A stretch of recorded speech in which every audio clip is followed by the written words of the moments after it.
All right, Sheriff, sit down. I can't have nobody arrest you.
Good afternoon, everyone. Welcome to the Burke County Board of Commissioners pre-agenda meeting for Tuesday, March the 3rd, 2020. Madam Clerk, all the commissioners are here today. Ladies and gentlemen, if you do have cell phones with you or any other devices, if you would turn those to silent for me, we would appreciate that. And if you are a speaker today, when you come up to the front, please mash the button to the right and activate the little red light on top. We would so appreciate that. Gentlemen, you've had a copy of the agenda. At this time, we'll entertain a motion to approve. So moved, Mr. Chairman. All right, you hear that motion by Wayne. All in favor, signify by raising the right hand. Madam Clerk, that will be 5-0. Moving with the first item on the agenda is presentations. From Caitlin Settlemyer, our Animal Services Director, our Pet of the Month. Caitlin, if you'll join us.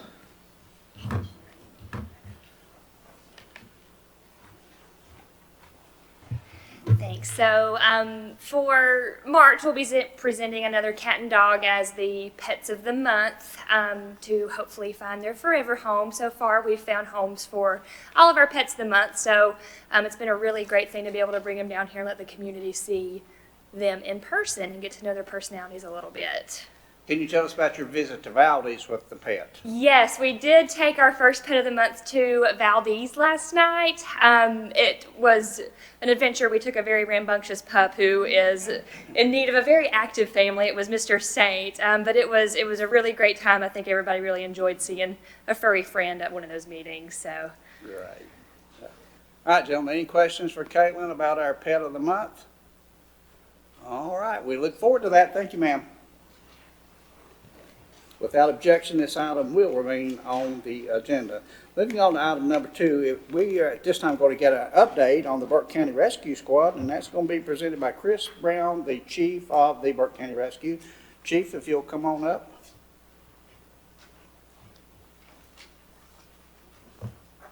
Well, Mike, do we know anything? No, sir, I sent him an email to my tree that day. I received a response back that he received it.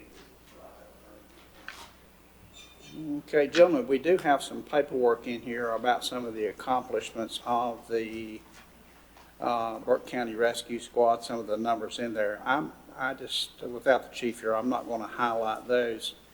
So, Mike, should we leave this on for a presentation or just go ahead and remove it? Do you think? I would say, unless you have questions, Gentlemen, I hope you've had time to look at this presentation. It was in our packet about some of the updates on the rescue squad. So without objection, I'm going to remove that from the agenda and just receive that report if it's okay. Anybody got any questions on that report that he turned in? All right. So here, Madam Clerk, if you will just go ahead and remove that from the agenda then. Moving on to item number 3 from our Finance Department will be the presentation of the fiscal year 18-19 audit. That's going to be presented by Margaret Pierce, our Deputy County Manager, Finance Director, and representatives from Louder Milk and Church. Margaret, gentlemen, if y'all can come on up also. Go ahead and activate that microphone there and kind of set it in between you so we can get you on speaker.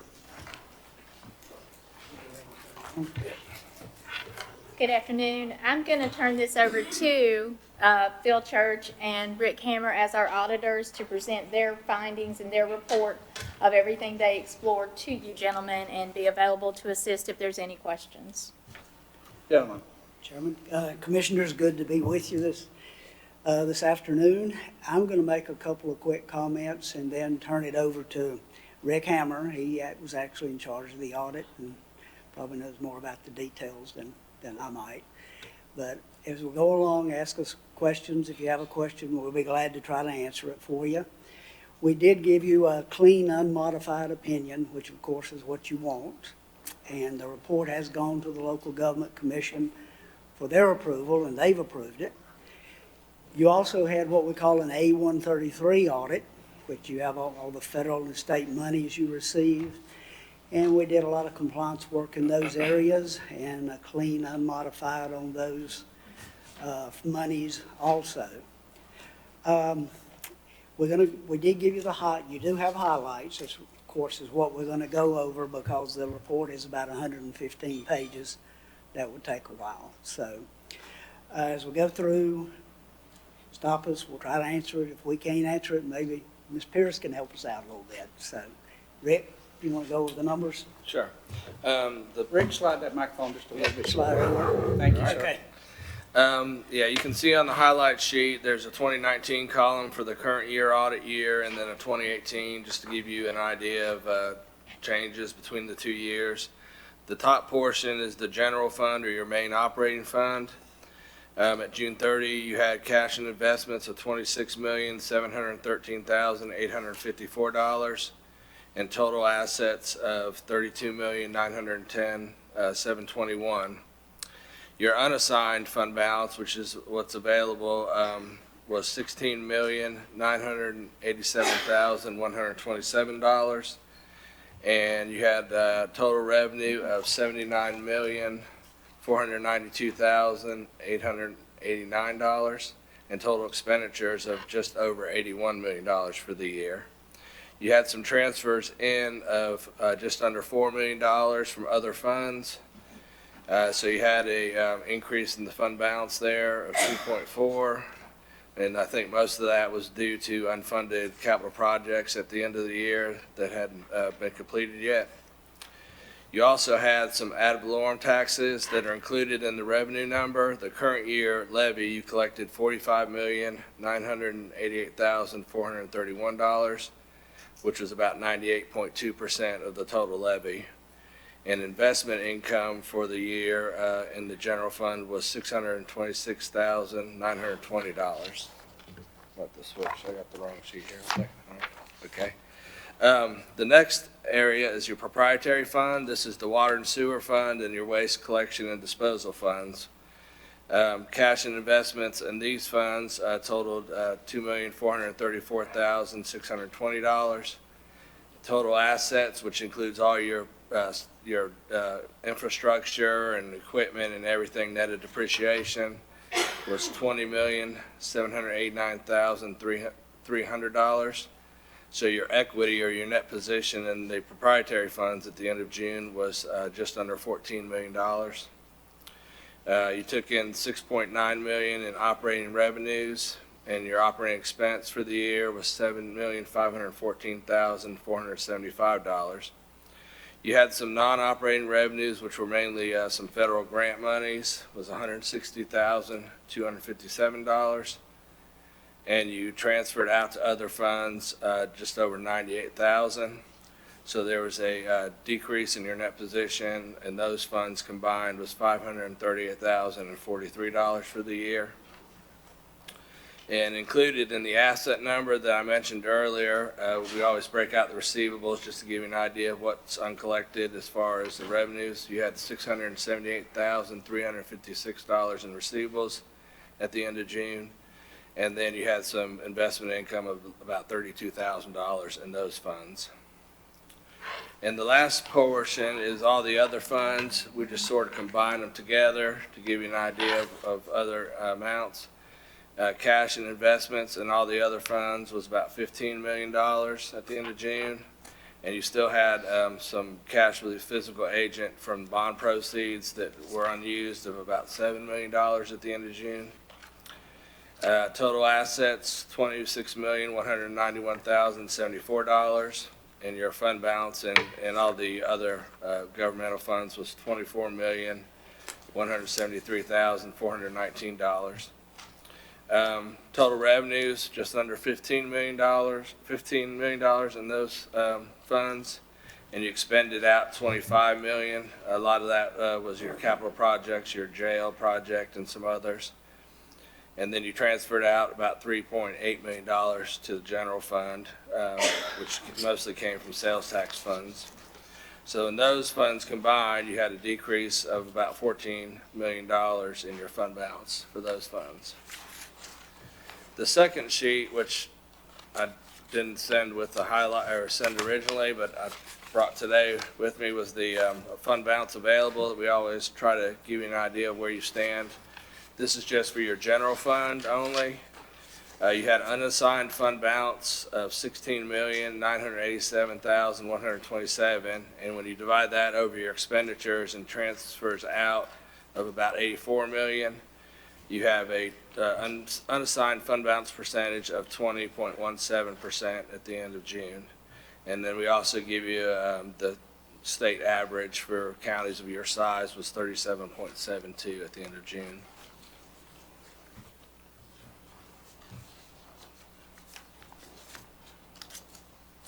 All right, gentlemen, any questions for Rick at this point? Just for point of clarity, for folks watching, if they're wondering what's the difference between the unassigned fund balance and the general fund balance, can you give a brief explanation? So you have a you have a total fund balance, which is, your assets minus your liabilities. But then there's certain things like the state doesn't let you spend certain monies. There's certain projects you've already assigned money to. So you have to subtract all that out to get to your unassigned fund balance. And that's really what's available to be used. Sure. Yep. And I see that went up over 1% so far this past, or up to 2019 over 2018, the unassigned fund balance. The percentage, right, yeah. Yeah. A little over 1%. So that's a positive. Anyway, thank you. Other questions or comments? Mr. Chairman, my computer is not cooperating today for some reason. Anyhow, I wanted to, it mentions death benefit in there, and I've meant to ask this question a couple of years and forget to do it. We always spend the money out for it, but I never see where it's applied back. And I don't guess that's a process of yours. I don't know, but I don't see, I know we got people that, all of us gonna die one day. So, I know we have people that pass away, but how does that, do we ever show where we pay that out? The death benefit, I think that's done by the state. Yeah, the state does that. That's part of the state calculation of the actuarial stuff. So, I guess it's figured in there somewhere into what you have to pay each year, but I don't know if you actually pay it out directly. Right, I think if I understand which section you're asking about, part of our state retirement plan, the local government retirement plan that we pay into. We pay $25,000 plus a year into the death benefit for the employees. Yes, sir. And my question is, I know it's used sometime, but when and how, and we don't ever get a report, and I don't guess it's necessary, but I just wonder how The county, right, the county doesn't pay that out. It would come from the Orbit system, the local government retirement system at the state. So we wouldn't ever see what dollars are paid out particularly on that. It's a benefit offered as part of our retirement system plan. All right, would like to call your attention to page 68.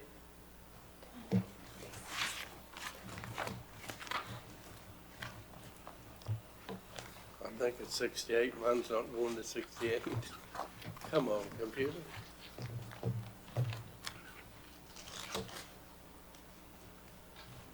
Anyhow, it alludes to the jail and the construction costs. And we're getting different numbers and accusations, et cetera, and we can't seem to get a single number. You showing that figure at 24,000,000, I believe 100,000 and change, is that correct? I mean, I'm showing the total expenditures on the jail. He's talking about the revenue. Oh, the revenue. You're talking about the revenue, 24 Well, million. both revenue and the expenses right below it, both of them come out to That's the budget. 6.3 million. No, we're The showing- budget is 24,106,000. The budget is 24,106,000. You've only spent 6,332,000. No, it's about 18 million. I mean, 18,903,000, I'm sorry. At the end of June, you'd spent almost 19 Is that an million. accurate figure is my question? At the end of June, it At was, the end yes. of June, yes. So we have allocated either through indebtedness or whatever, 24,100,000 and change. That's the budget, yes. That's the budget amount, yes. That's the budget. Why the difference? Well, this was as of June 30th, and the project wasn't complete yet, so I don't know. I mean, I haven't seen any numbers since June 30th to know what's been spent, so.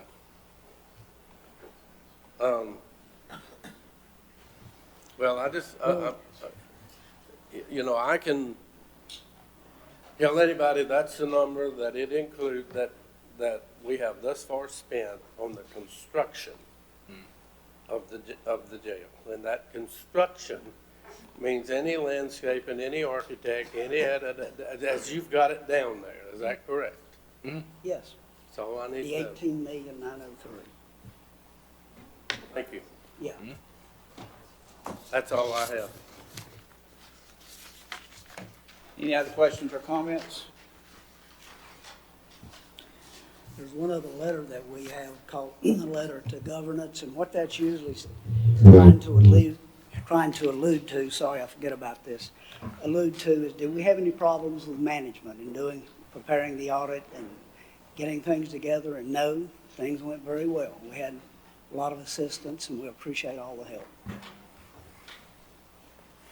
Last comment, Johnny, was that 18 million or the 24 million? You said 18 million at the Okay. end, but Okay. what The is revenue- the true figure on that? The revenues coming in was 24,465,612. Money spent so far is 18,903,313 At the end of June, at the end of June. At the end of June. yes. Right. Any other questions or comments? All right, hearing none without objection, this item will remain on the agenda. Do you have anything else, Margaret? I was just gonna mention, if there are no other questions, would it be possible to move it to consent? Gentlemen? Could I ask one more question? Sure. Margaret, did you have the final figure on that yet, or on the jail? I mean, they only have it through June. Do you have the figure up right to now? No, sir, there are still invoices coming in and finalization going on. However, it will not be over budget, And budget is? 24,106,000. And that's a big question. We keep telling people it's 22, cost is 22, and you're telling me the budget's 24? The loan was for 20 million, and you had premium on that loan. The contract for construction, I believe, was 22 million. Is that what you're talking about? The project budget hasn't changed. It's been 24,106,000 for the past 2 years. Do you ever remember voting for a $24 million budget? No, I don't. How'd we get I thought 24? we were around 21 million. Supposed to be. The 21, the building price budget, Wayne, was 21,965 on that same page. We're talking about total price.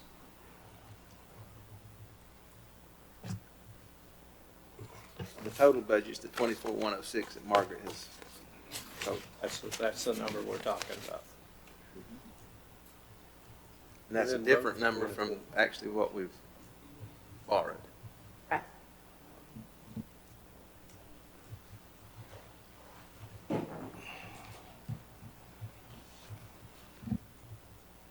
Any other questions or comments? All right, okay, gentlemen. Margaret just asked for this to be moved to the consent agenda. Any objection moving it to the consent agenda? I personally do. I think there might be questions asked that night. I think we should leave it on the regular agenda. All right, without objection, this item will remain on the agenda for presentation. Gentlemen, you will have to be here again on that Tuesday night for presentation, okay? All right, thank you, sir.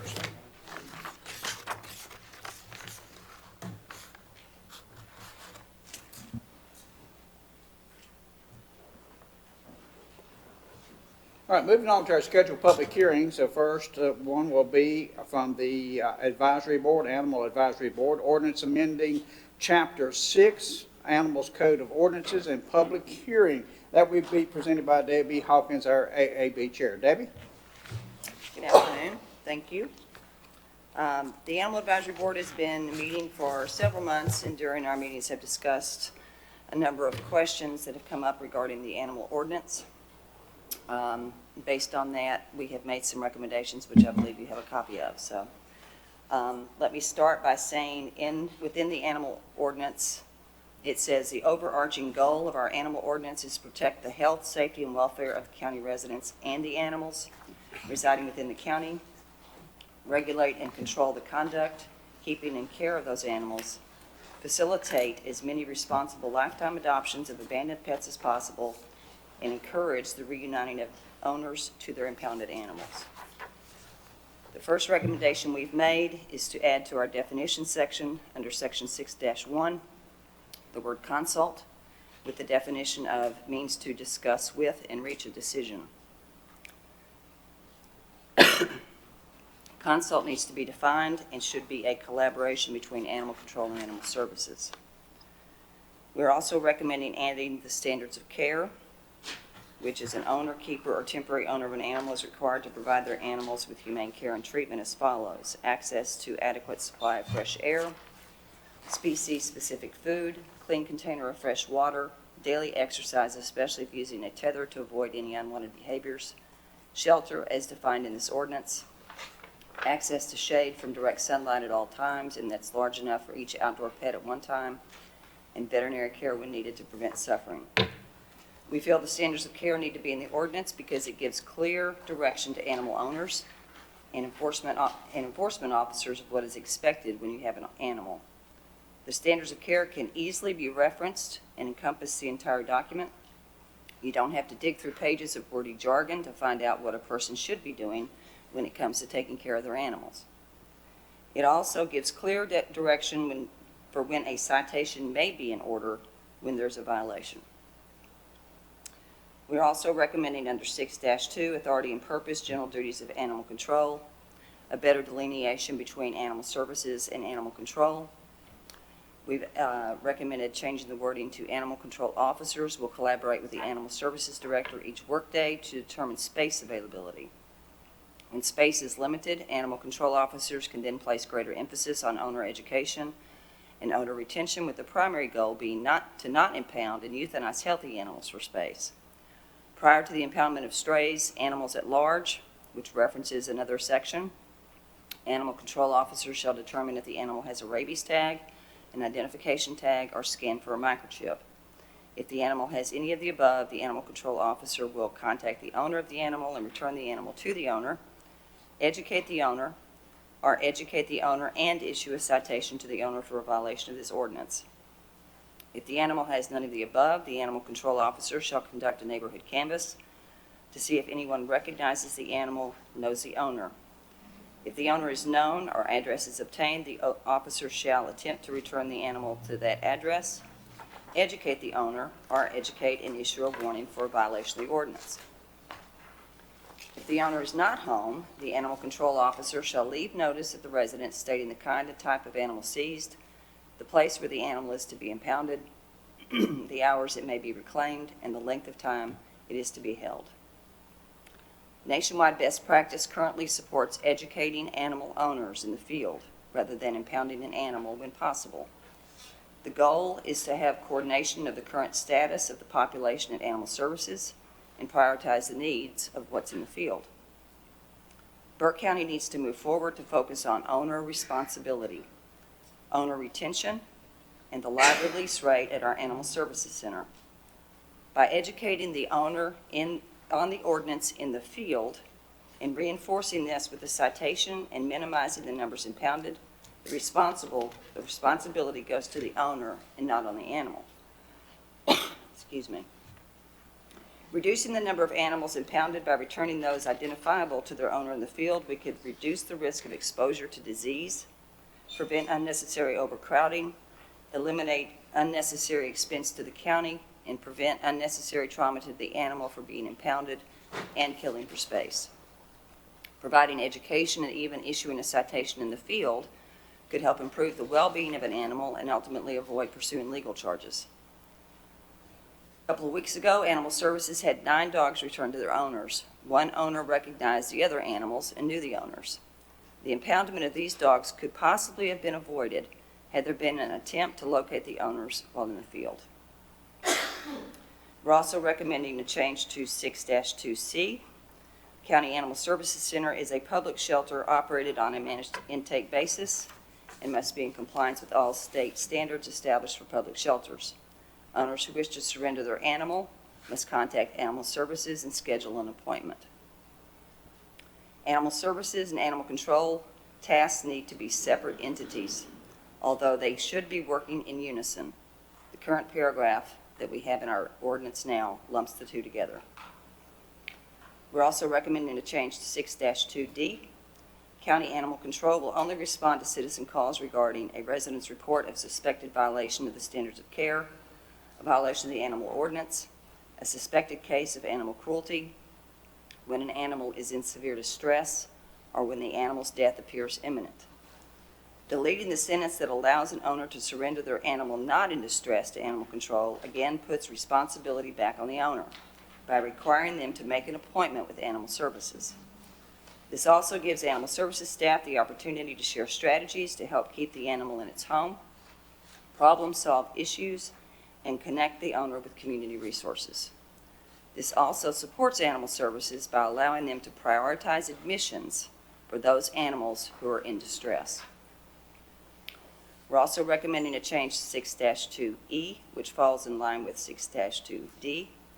It shall be the duty of the County Animal Control Division to keep or cause to be kept and submit to Animal Services staff accurate, detailed records, including but not limited to citations issued for violations of this ordinance prior to the impoundment of all animals coming into the Animal Services Center. Bite cases, violations, and complaints of investigation of the same, all other records deemed necessary. And then on to 6-2F, it shall be the duty of the County Animal Services employees to keep or cause to be accurate and detailed records of the status and disposition of all animals housed at the Animal Services Center. Again, this delineates duties of animal control and animal services, allowing for a smoother transition from the field to the Animal Services Center. Provides accurate documentation so that Animal Services can respond to calls from citizens, and it reinforces education and owner retention. The next section we are recommending a change is to section 6-77 under rescue requirements and audits. We are recommending changing quarterly audits to just say random audits. And that's to evaluate the health and welfare of the animals as determined by the Animal Advisory Board, striking the documentation that was listed before, which gives us more flexibility on requesting documentation from the rescues and others. We're also recommending adding a number 7, in addition to auditing approved rescues.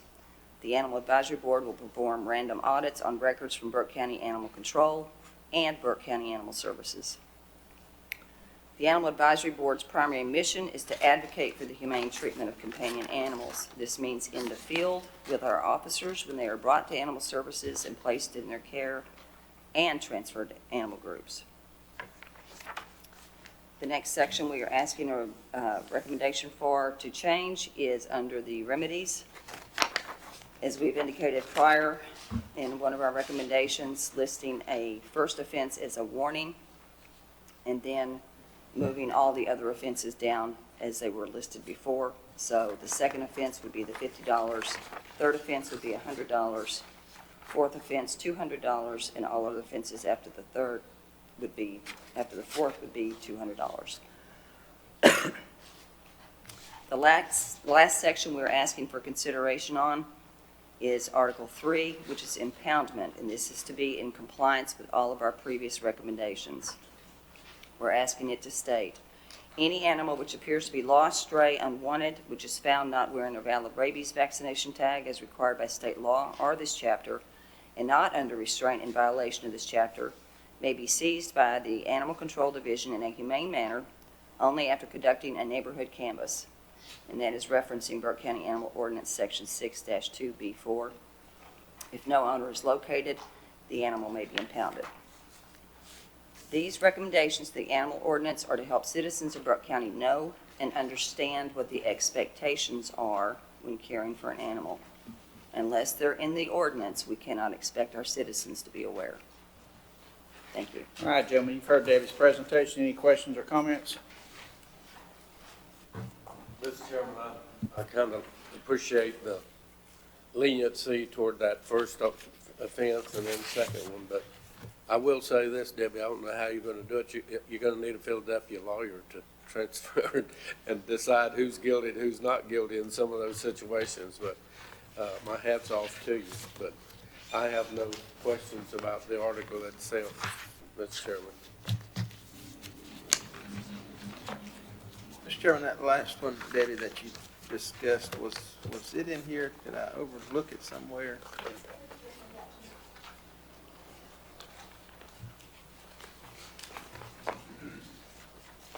6-71, general regulation of criminal article 3 at the top.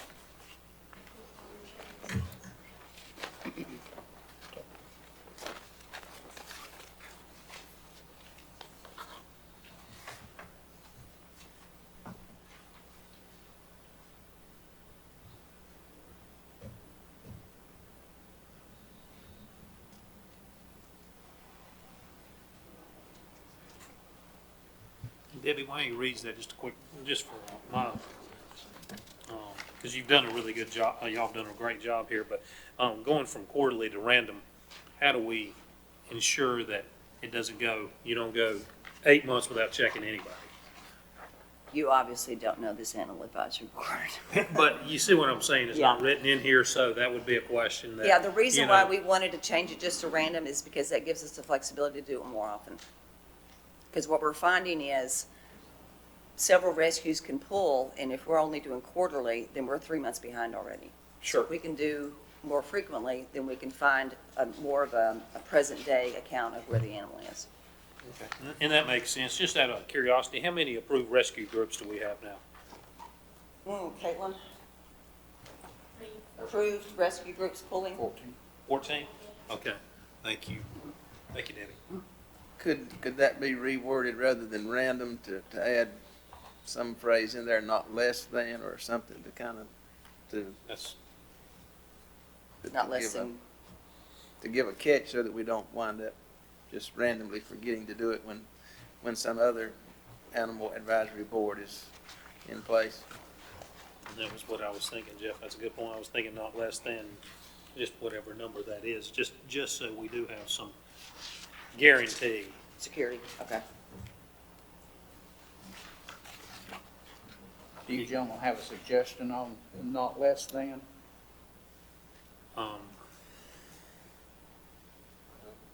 Would 6 months be too onerous, or? Ooh.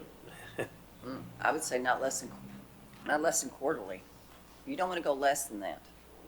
I mean, every 3 months is out there.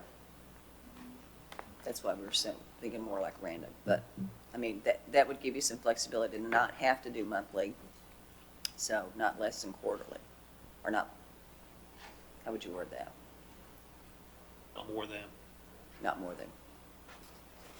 But that's the only tweak I had. I think the rest of it was, more other questions.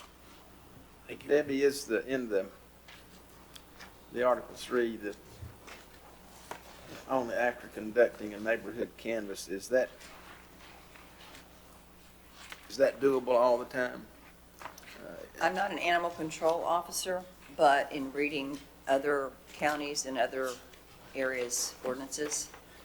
This is one of the best practice wordings that they've used, is to canvass the neighborhood, and it's actually in the state statute. It talks about canvassing the neighborhood when it comes to doing rabies checks. So it's part of the responsibility.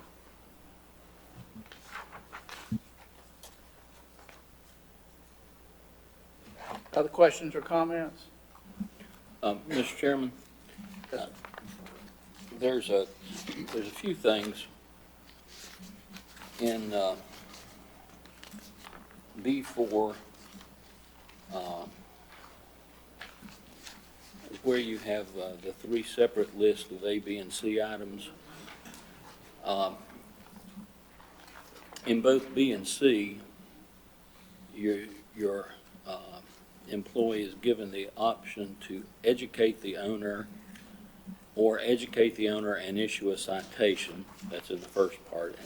And in the second part, it's to educate the owner or educate and issue a warning for violation of this ordinance. I think you're running into constitutional problems if your employee has the ability to do both without any standards. In other words, why would one person just get an education and another person get an education and a citation? I think something needs to be spelled out there in order to prevent a claim of unequal enforcement under the law. And the same would go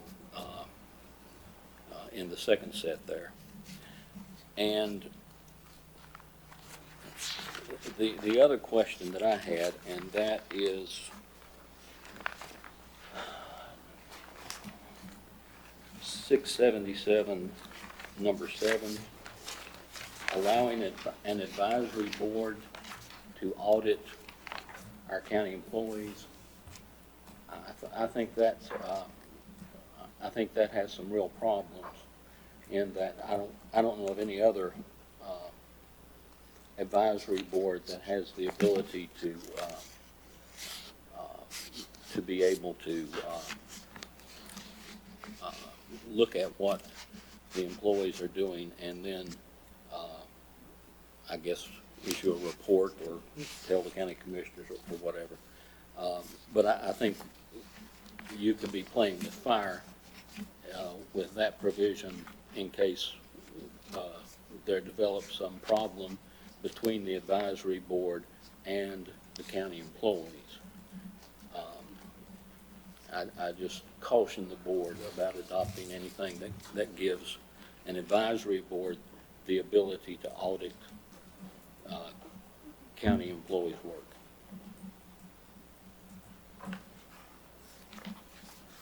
All right, gentlemen, hearing some recommendations from our county attorney, do you have any other comments or questions?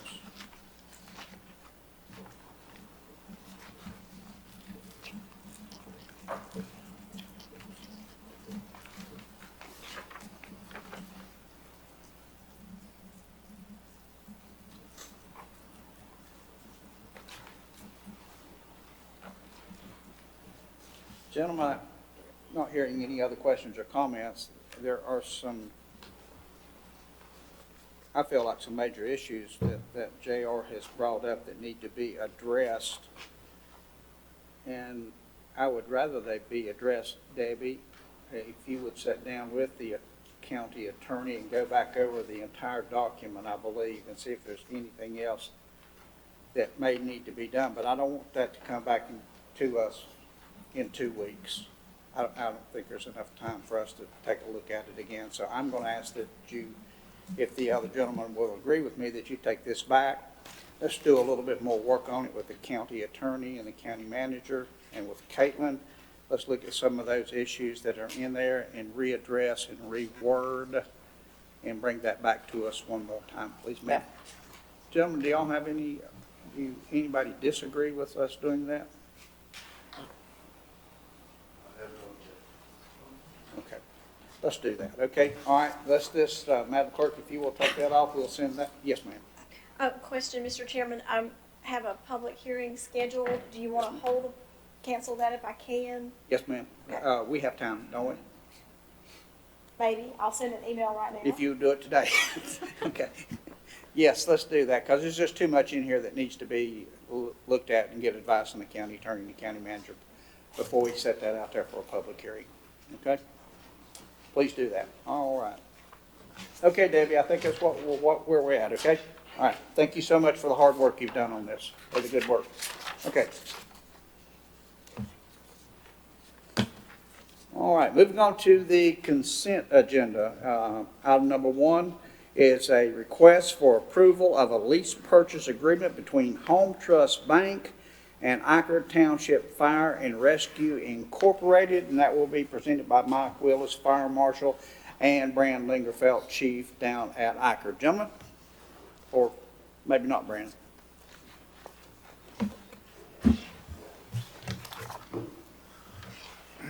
Thank you, Mr. Chairman, board members. I'll let Iker's board member.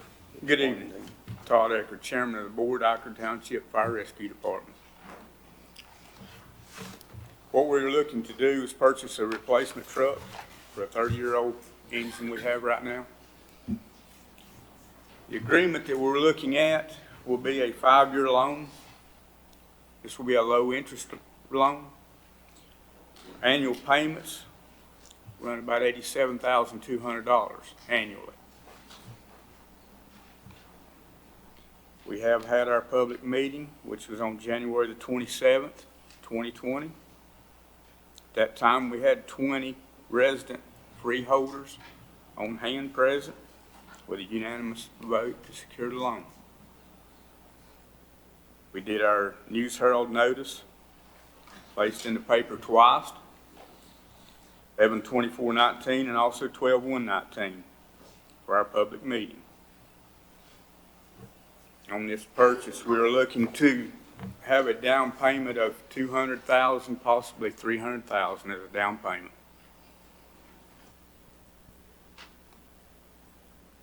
Do you have any questions? All right, gentlemen, you've heard the presentations. Anybody have any questions? Mr. Chairman, how many miles is on that 30-year-old truck? That was one of my questions. How old was the truck? But you answered it in your presentation. At this time, I'm not sure. Chief, you know? We'll average 2,000 miles a year. Yeah. Average what? 2,000 miles per year is an average. So So it you're only looking has- close to 60. It's got 60,000 miles. Yes, sir. Does it need replacing? Yes. Is there improvements, or what would be the number reason to replace it? Just to say, excuse me, I'm answering my own question. What would be the number one? The biggest thing when you get in that old apparatus, just like your family car, not only do bearings and brakes and drive line, but we have pumps. We've got large fittings, pipe packings. They go bad. Your compartments that are on these vehicles that run, short distances a lot, get broken, damaged, shook loose. It can get to the point to where it will not operate correctly, and it could be unsafe, both for driver operator and or the situation we're going to, structure fire or whatever. What is the value of your truck you're trading in, and is the company willing to do a trade, or do you have it sold to another fire department? At this time, this will not be traded in, and the value on this truck, I do not know exactly, but they do not hold a high value. In the past, what we end up doing is either donating to another department in the area that needs it, or selling it to replenish what little bit of money we can obtain from it. Well, there's got to be a market for it, isn't it? A pump truck? Not a 30-year-old truck. You can imagine, or the use, I'm not going to say abuse, but the use of an emergency vehicle on a daily basis. We run 1,700 calls a year. Divide that by 365 days a year, you can imagine how many times that truck goes in and out. If you took your family car to compare a family sedan to an emergency vehicle, you're looking at 3 million miles. because of wear and tear, fatigue on the frame and all that. So there's not a big demand for an older piece of equipment. I don't guess they offered or wanted to trade with you. No, they have no use for it. It's gonna cost too much to refurbish the unit to put it back to where someone could use it safely. That's where we're at. Is there an outlet that you can sell it? Yes, we'll find a way to sell it. Or if there is a local department that has a use for it, we could donate to them in the county. All that'll be decided after a new truck comes in, put in service, everything's done, then it'll go to our board. We'll decide what to do with that truck at that time. How long is the wheelbase? On the new one or the old one? Oh, I want to say 112, but I ain't gonna swear to it. 112? 112 inches. It's a short truck. The old one's a short truck. It wouldn't work. Thank you. I had an idea. Thank you. That's all, Mr. Chairman. Any other questions or comments? All right, hearing none without objection, this item will remain on the consent item agenda. Thank you, gentlemen. All right, moving on to item number 2 is also a request for approval of a lease purchase agreement between Home Trust Bank and Oak Hill Fire and Rescue Protection Association Incorporated, to be presented by Mike Willis, Fire Marshal, and Jimmy Winters, Chief. Hello, Chief. Go ahead, sir. So we're going to replace a 40-year-old water haul, we call it a tanker apparatus, with a new vehicle. We've already purchased the cab and chassis. It's being built. We wanted to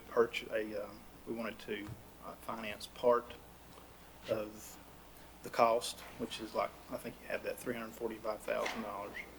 So we're just borrowing up $208,000 for 5 years. And it's a good rate. It's like 2.3.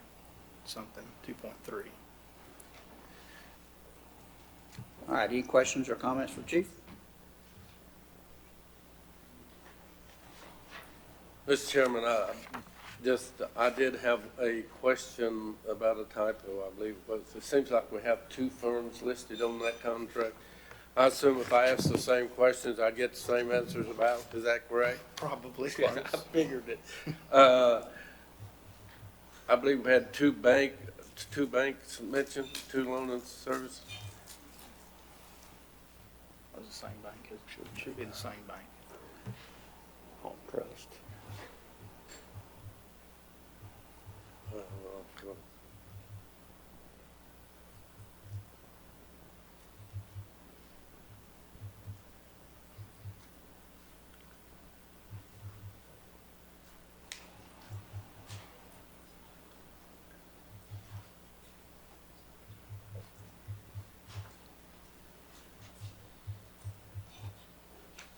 Hang on just a minute while Commissioner Taylor looks.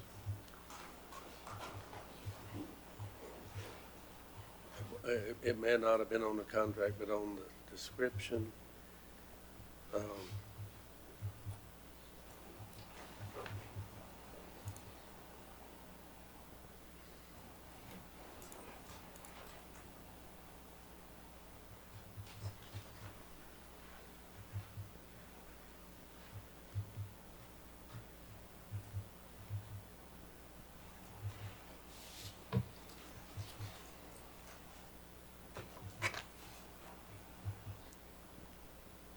It had the same bank, but it had reference to another one.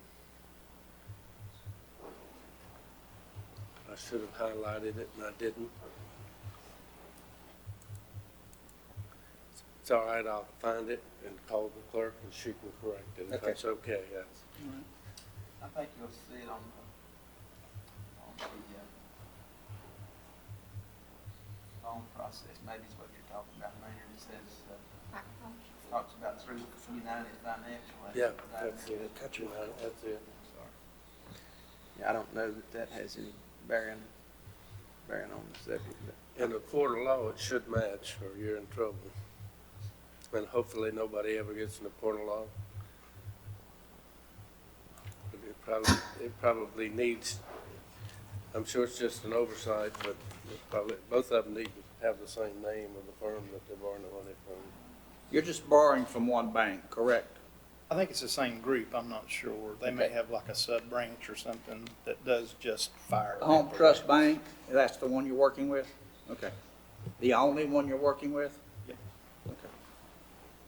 This is in the minutes, it appears, so synopsis of the minutes of their meeting. Okay. You see what we're talking about, Jeff? Yeah. Where is it? United Financial? What is United Financial? That was a subgroup at one time of the same company, my understanding. It's like the bunch that sells the fire, does the financing to the fire departments. We've had a loan with them before, we just paid it off a year ago this February for about 10 years. So they've been a good group to work with. That was it, Jeff. JR, you see anything there that looks It says the different? adoption of the resolution, which is about as important as the contract. Says the incumbency certificate and corporate resolution as required by United Financial was presented and request for adoption was made. And it shows that the adoption, that they approved it, but you might want to get that to match the language is all. Just, it's the safest bet at least. Is that your recommendation, JR? For our purposes, it makes a difference. For us, it makes no difference, okay. Take care of yourselves, gentlemen, okay? All right, any other questions or comments? All right, hearing none without objection, this item will remain on the consent item agenda. All right, moving on to our next item, gentlemen, is our Board of Commissioners proclamation declaring Youth and Government Day. As you already know, the month of April is designated as National County Government Month throughout the United States of America, and for the past 20 years, as part of our participation in this annual event, students from our area high schools have been invited to spend a day with us touring county government facilities, and that includes Burke Middle College, Halliburton Academy, and the Burke County Home School Educator Group this year. Extension Director Spring Williams-Byrd has agreed again this year to facilitate this event, and the board is asked to select a date for Youth and Government Day, taking the school academic calendar and Mrs. Bird's availability into account. It looks like Kay has proposed April the 30th for us. So if no one has any other obligations on April the 30th, we can go ahead and declare that day. Please check your calendars right quick, if you will, for April 30th. Let's take just a moment to look at that so we can be absolutely sure. Anybody with any other obligations on April the 30th? Okay. All right, hearing none, without objection, Kay, we will designate April 30th, 2020 as our selected date as Youth and Government Day in Burke County and adopt that proclamation. Okay.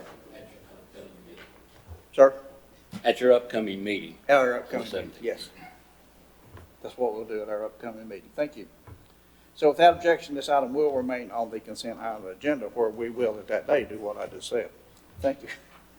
All right, moving on to item number 4 from Madam Clerk is the appointment and removals to the Recreation Commission. Kay?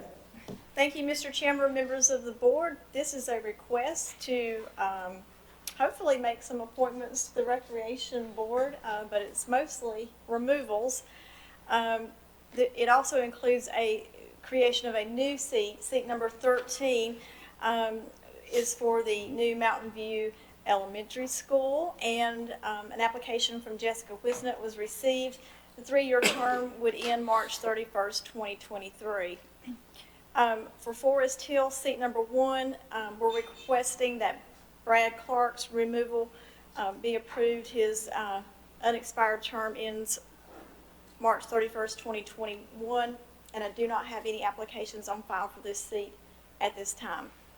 Seat number 2 for Glen Alpin is vacant, and that term ends March 31st, 2022. No applications on file. Seat number 3, Drexel, is vacant, but we are expecting an application from Lisa Butler.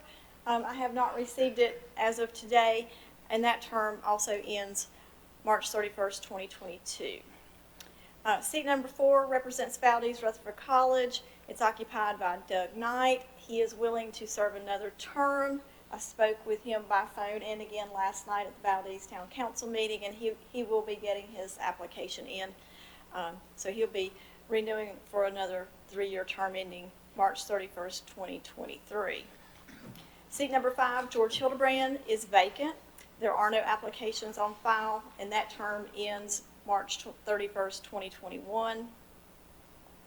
Seat number 6, Hildebrand Eichard, was occupied by Tim Limbo. However, he has moved and we need a replacement for this seat. That term expires at the end of March, but we do not have any applications on file for that seat. Seat number 7, W.A. Young, is occupied by Jason Black. His term is not expired, so we're not asking any action on his seat. Seat number 8, Ray Childers, is occupied by Justin Widener. We're asking that he be removed for attendance, and that term also ends at the end of March. There are no applications on file for this seat. Seat number 9, Mole, was occupied by Tamara Agnor until her recent resignation. Her term ends March 31st, 2021. I do not have any applications on file for this seat. Seat number 10 represents Oak Hill. It's occupied by Mo Beam. His term ends March 31st, 2022. We're not asking for any action on his seat at this time. Seat number 11 represents Salem, is occupied by Brandon Klontz. He is willing to serve another term.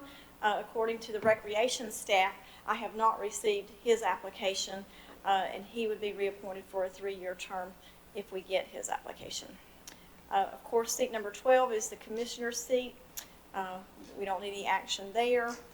We've advertised a couple times in the News Herald, and we've announced those vacancies numerous times. So if you could help us beat the bushes, that would be appreciated, because we need to fill some seats on the Recreation Commission.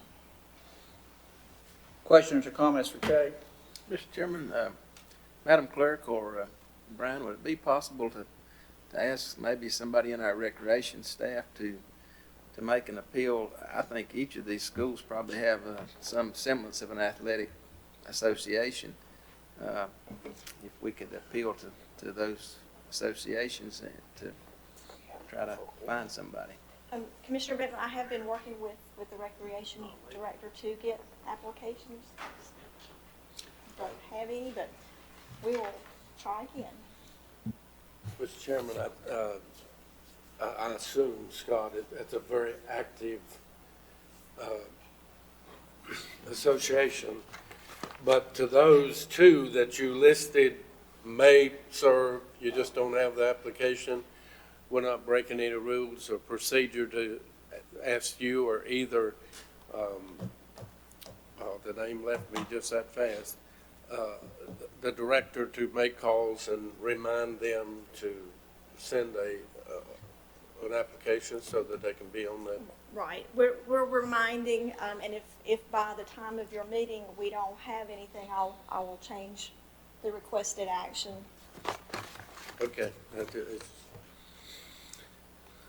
It's just a very, they accomplish a lot with just a couple people, so, and most of it is volunteerism. So be good to get them going if we can. Thank you. And as you said, Jeff, it's been tough to recruit. Treg's been very active on the recruitment part. I mean, he literally beats the bushes. This has been a continual problem for an extended period of time, and a lot of times we don't have a quorum. And so it's very frustrating. So, we'll just keep making mass appeals, because even though, a lot of folks are invested in the youth sports, it's the time, and we may have to actually maybe explore changing the time we meet, because it's at lunch and a lot of folks work, and it's tough to get down to foothills in the middle of the day. So I'll talk to Treg about that to see if they've ever had, and Maynard, you may know before this, but as far as I know, been on there, it's always been at lunch, and so I don't know if that would if that change would help, it might be something we can explore.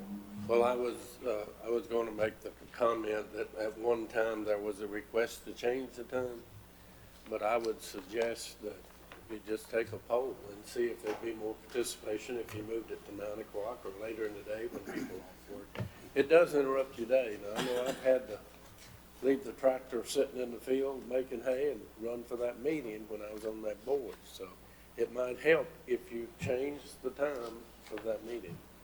But it would be my advice, I'd let the poll decide that decision. Sure. All right, any other questions or comments? Okay, hearing none without objection, this item will remain on the consent item agenda with maybe possible changes when we hear from Kay. All right, moving on, item number 5 is from Madam Clerk, is the Board of Health removal. Thank you, Mr. Chairman, members of the board. This is a request to remove Michelle Freeman, seat number 5 on the Board of Health. She has missed the meetings due to her employment. She's a realtor and I guess business is good, and she resigned in December. We do not have any applications on file at this time for this seat, which can be an optometrist or a private citizen. That one can be either or. Okay. All right, any other questions or comments from Kay about this item?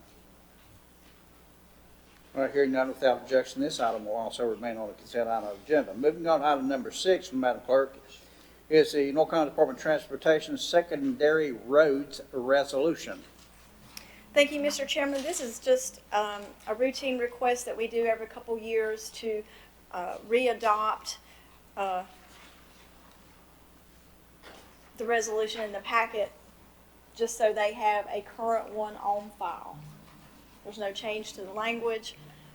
It just reaffirms what we've been doing with secondary roads. Questions or comments, gentlemen? Okay, without objection, this will remain on the consent item agenda. Moving on to item number 7 from the county manager is in regards to sheriff's vehicle lease with the town of Hildebrand. County manager?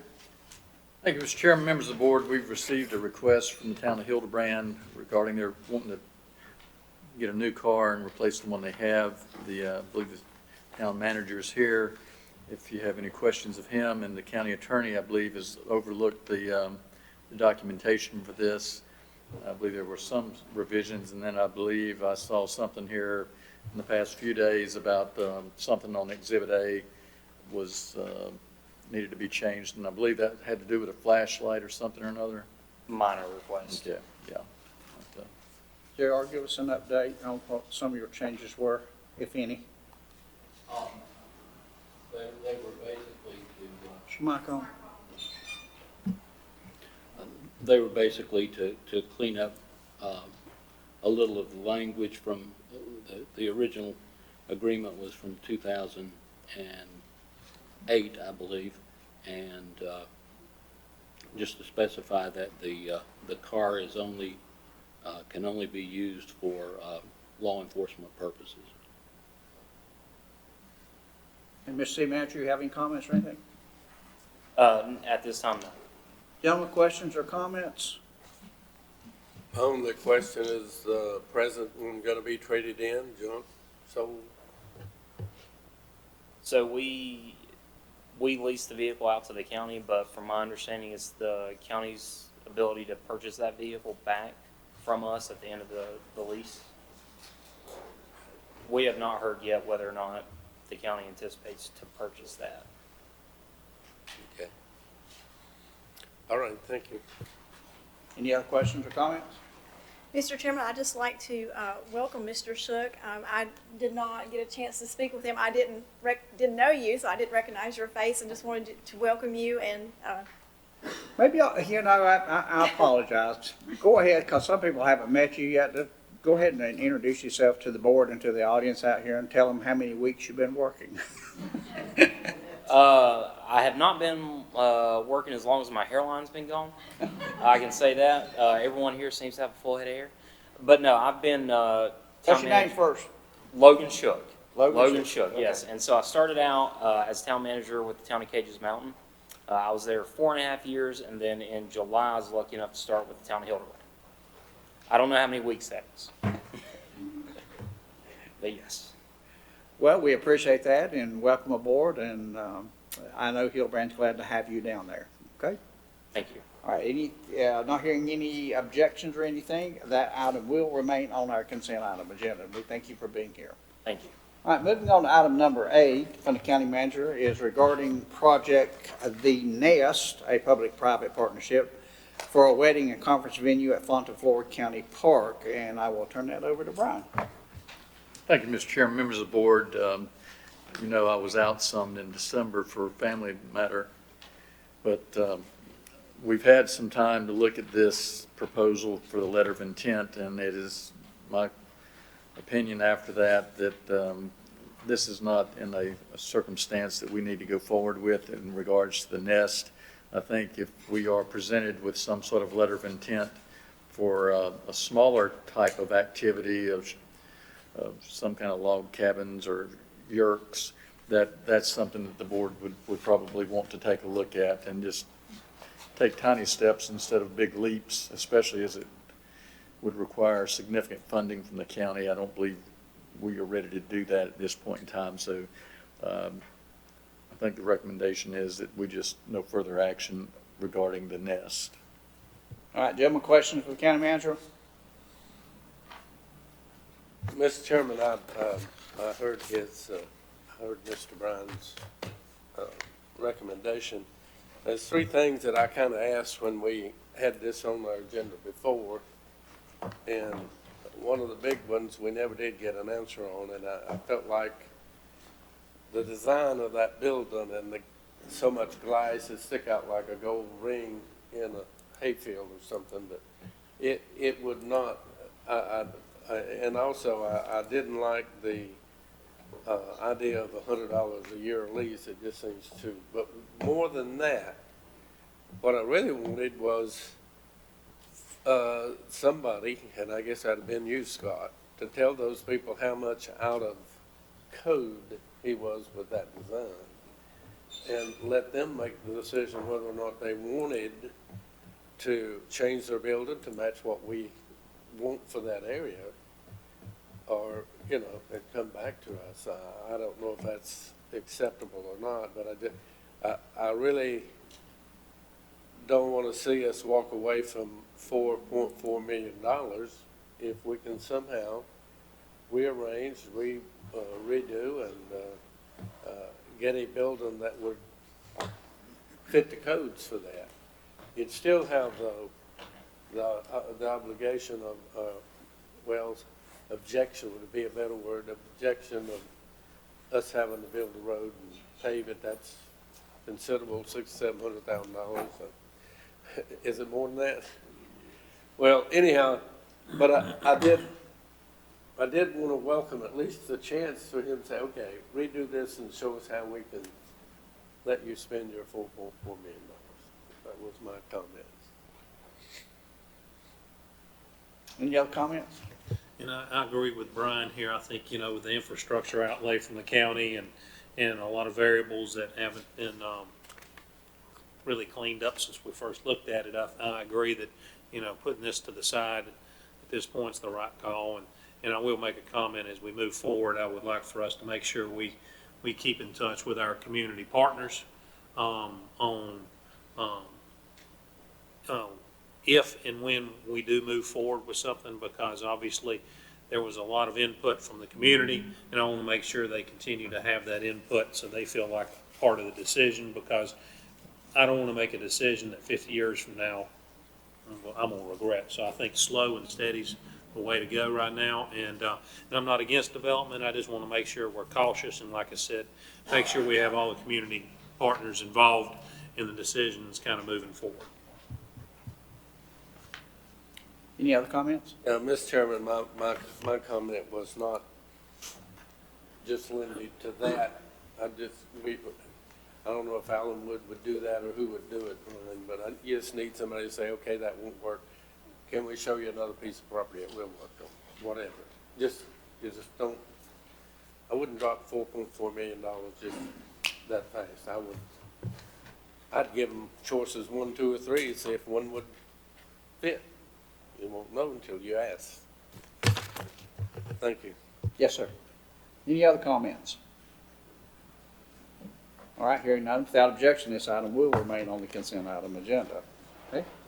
Moving on to item number 9 is a resolution granting the county manager authorization to reduce or waive animal services fees, presented by County Manager Brian Steen. Right? Thank you, Mr. Chairman, members of the board. I believe our services director, as well as maybe even the advisory board, is concerned about the potential for our facility to be overcrowded, overwhelmed with kitten and puppy season coming up.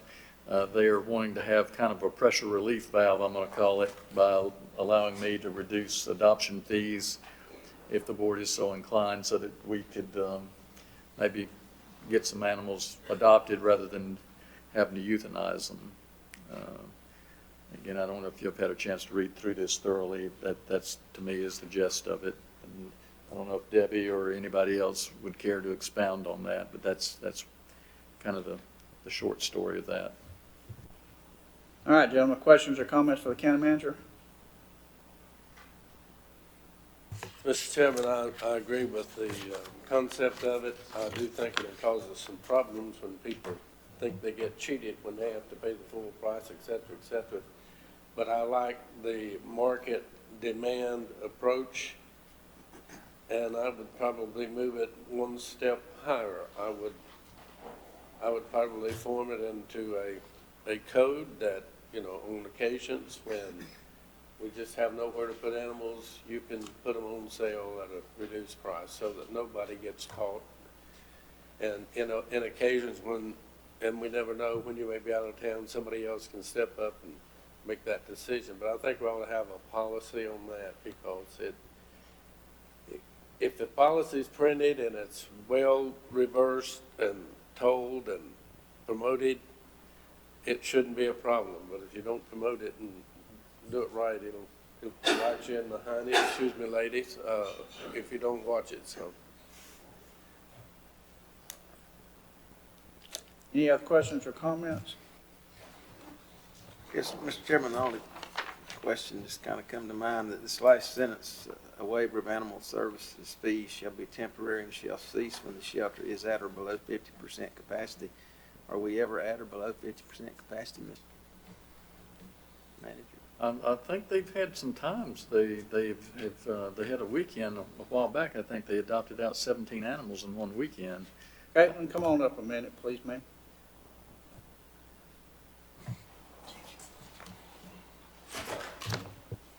Did you hear the question that Commissioner Taylor asked? Could you kind of expound upon that?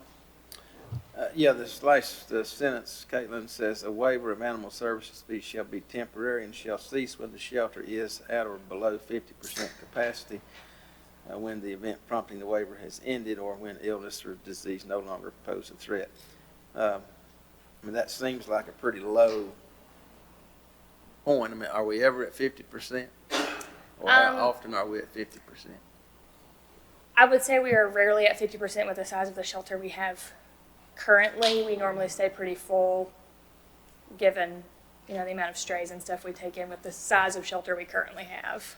I would say we're probably close to 90% capacity majority of the time. Well, I guess my point being, are we going to be waiving fees all the time? I mean, is that where we want to go with this?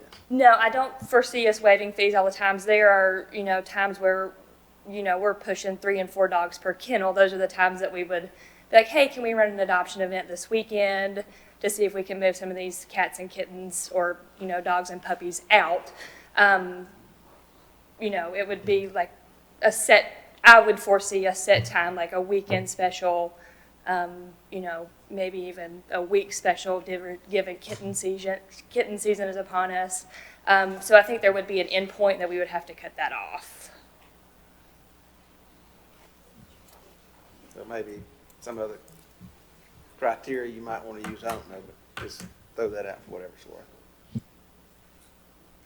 So Jeff, are you suggesting we can't control this? Is that, I'm kind of losing my train of thought. Well, if we base I think what I'm hearing Caitlin saying is, maybe what I'm thinking is definition of capacity, and what you're thinking of definition of capacity is maybe two different things. Your capacity is when you got 2 or 3 animals in a kennel, and maybe that's 3 times capacity. I don't know what that is, but so maybe we just need to be careful with the wording here, so that somebody can't literally say, well, you ought to be running a waiver all the time.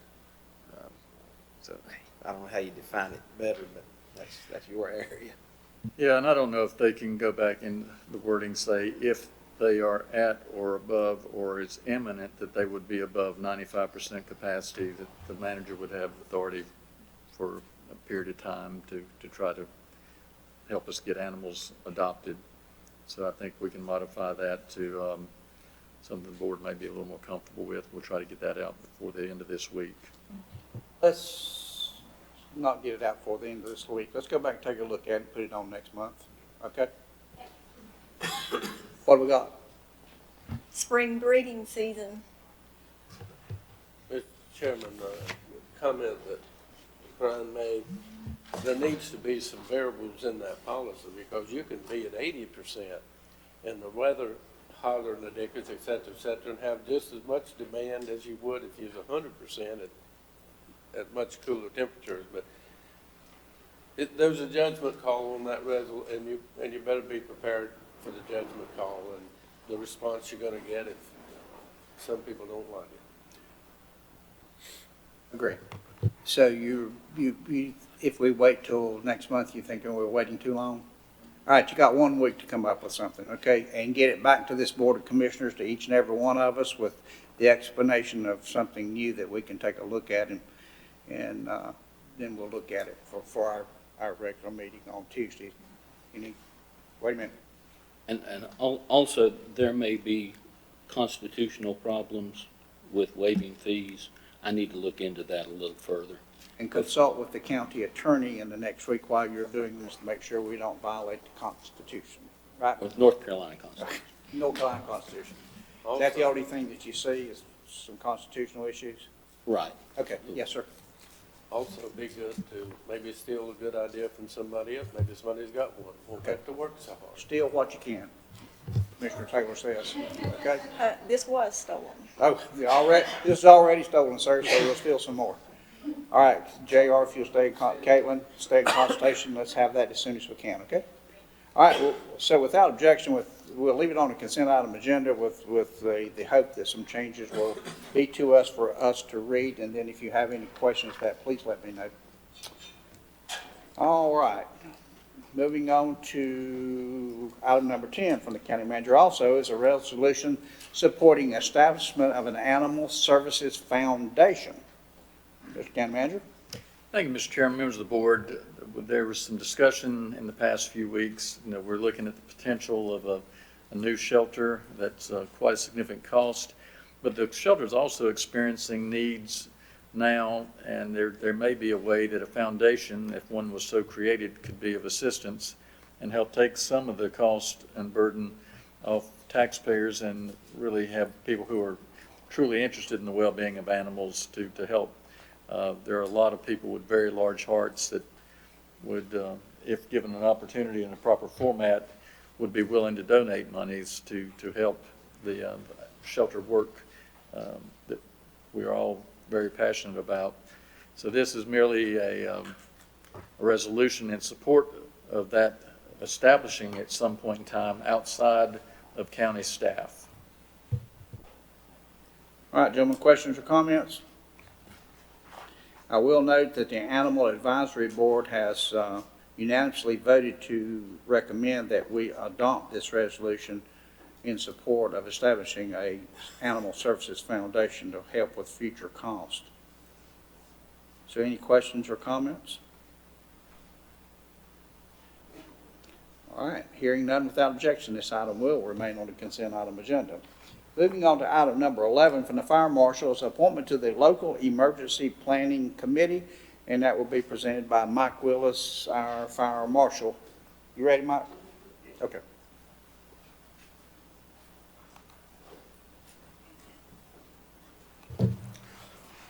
Thank you, Mr. Chairman. Sorry I had a delayed conference call there. No problem. Which one you want first? The planning committee itself, appointment to the planning committee. Gotcha. Most of you know Paul Phillips retired from the hospital back in December, and the retired chief, Morgan and Public Safety, Ronnie Rector, has taken his position and has agreed to finish out Paul's term. So we would like to formally appoint him to that committee if possible. Questions from Mike on this appointment? Hearing none without objection, this will remain on the consent item agenda. Moving into item number 12 is also the LEPC new bylaws. Mike? Yes, sir. We needed to update these to be able to expand our committee just a little bit. We had a specific number of participants on our board, and we needed to make that a little bit more flexible. So we included language in there to expand and contract the board as needed based on the needs of the county at the time. Questions for Mike on this change to the bylaws of the Emergency Planning Committee? All right, hearing none without objection, this will remain on the consent item agenda. Thank you, Michael. Thank you, sir. Moving on to item number 13 of the Health Board, the Harbor Lead Grant Contract Approval, and that will be presented by Lisa Moore, our health educator from the Health Department. Lisa? Good afternoon. So I'm here to present the service contracts for the approval of the newly funded Harbor Lead grant that we got from the Department of Justice. The contracts will allow our community agencies to provide the services within the grant requirements. Contracts are from Burke Recovery, the Cognitive Connection, Burke United Christian Ministries, and Catawba Valley Behavioral Health. They have been submitted for services for a 36-month grant period from October 2019 to September 2022. After the grant was awarded, BJA asked us for a revised budget. So we have submitted that revised budget about 2.5 weeks ago, and we have not gotten a final line item budget yet. But to keep this project moving forward, we need to go ahead and try to secure these contracts as approved, contingent upon the county attorney being able to look at these contracts, and also contingent upon what BJA sends us back with a revised final budget. We're asking for approval of the service contracts as follows, and that would be Burke Recovery for $336,747, the Cognitive Connection for $119,920, Burke United Christian Ministries for $73,215, Catawba Valley Behavioral Health for $48,801. All those are subject to review and/or revision by the county manager, the county attorney, and the final budget from the Department of Justice. We're also asking that you approve and authorize the county manager to execute the agreements on behalf of the board and to revise any of those amounts for those contracts as needed when we get that final budget. All right, gentlemen, you've heard Lisa's presentation. Any comments or questions? Lisa, I do have one. I noticed you mentioned Catawba Valley Mental Health. Behavioral health, yes, sir. Behavioral health, okay. That is the agency that employs our lead, our law enforcement assisted diversion program case manager. So it would have to be for their salary. It's a different entity. Since they were, I thought maybe Catawba Mental Health was part of the partners' help, that maybe we could get some for Burke too. So that was the reason for the question. Well, they service Burke and Catawba counties for those clients in mental health and behavioral health. So yes, sir, you are correct, but they do service Burke County. Thank you. That's all I had. Thank you, sir. Other questions or comments? All right, hearing none without objection, this item will remain on the consent item agenda. Thank you, Lisa. All right, moving on to our tax reports. We have a number of those. Let's start out with our tax collection report for February 2020. That will be presented by Danny Eisenhower, our tax administrator. Danny? Afternoon, gentlemen. Excuse me. Tax collection report. I'll sort of start at the bottom. Property tax, we're at 98.84% collected. This is all based on budget. Motor vehicle tax at 69.89. The two of those together give our current year taxes at 96.07. Delinquent taxes were at 92.01. Our category for late list penalty, we're above budget right now, so we're at 109.45% collected. When you look at the collection versus the actual levy, we're at 95.74%. All right, questions on the tax collection report for February?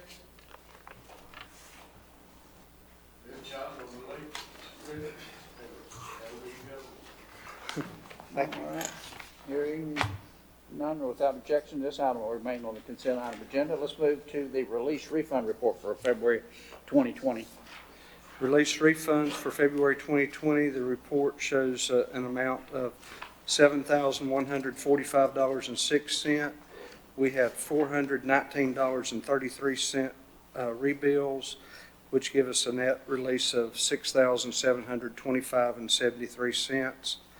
Refunds in the amount of $64.78, and our VTS refunds over $100 were zero. Questions or comments on the tax release report, tax refund report? All right, hearing none, without objection, this will remain on the consent item agenda. Moving on to our next item will be the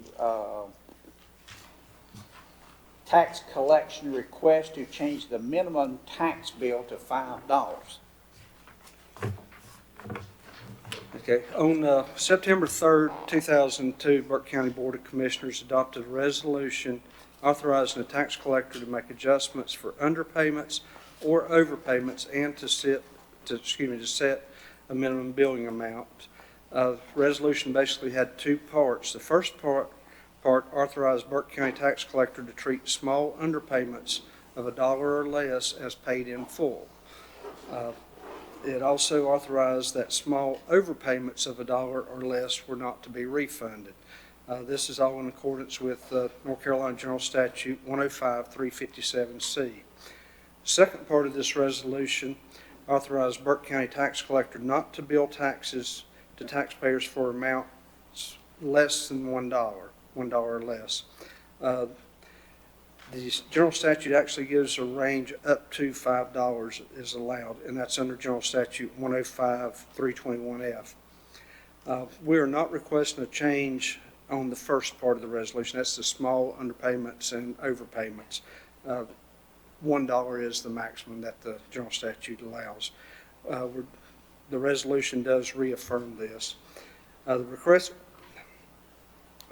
requested change is for the second part, to increase the minimal tax bill from $1 to $5, the maximum amount allowed by North Carolina General Statute. This is due to increased cost in printing, insertion, mailing, which is postage, staff time to prepare and collect the bills, and other costs such as banking. This cost is around $450.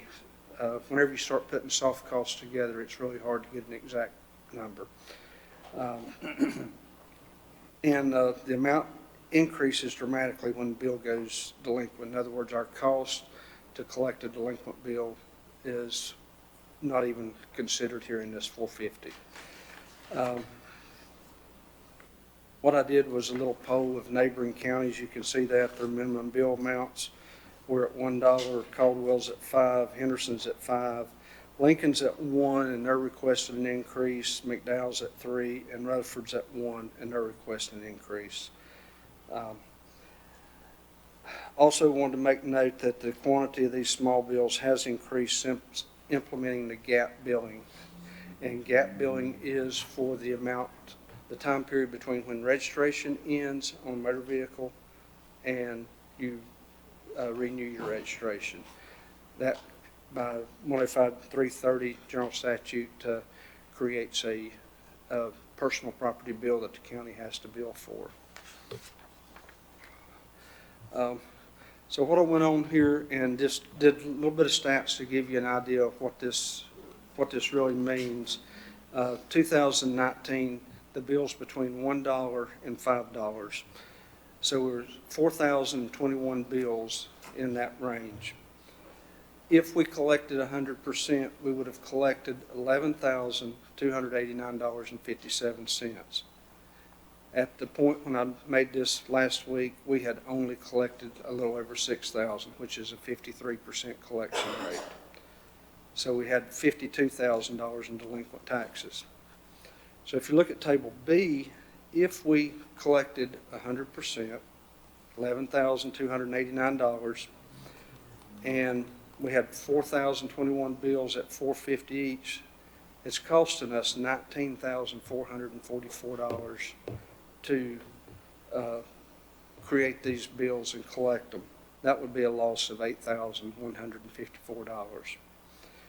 If we look at Table C, there I'm taking what our current collections are minus the cost, which puts us at a negative $13,000. So that's sort of where I'm at on this. I'm requesting the board to increase this to $5. Now, this would affect our July billing whenever we send bills out. All right, gentlemen, you heard Danny's presentations. Any questions or comments?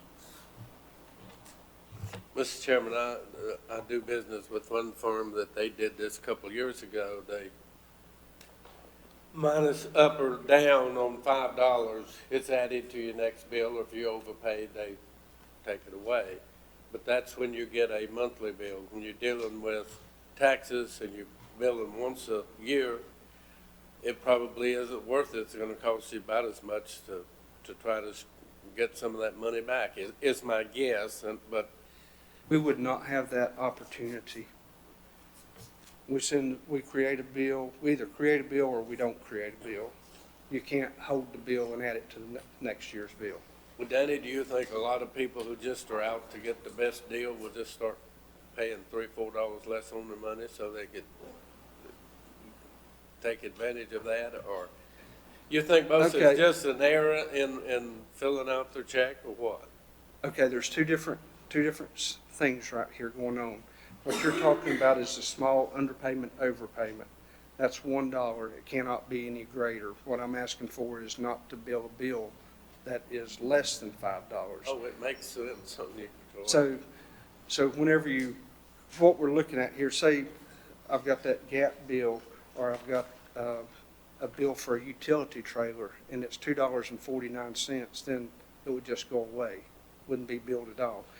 Now, the first part of this thing is talking about a small underpayment, overpayment. If your bill's $100 and you write me a check for $99, we're going to consider it paid in full. It's not affecting that part. All we're going to do is reaffirm that part of the resolution. Am I making sense? Oh, yeah, I bet you.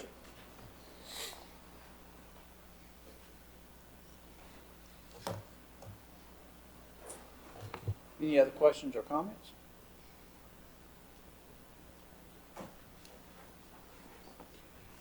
All right, Danny, hearing no questions or comments, and without objection, this item will remain on the consent item agenda. Thank you.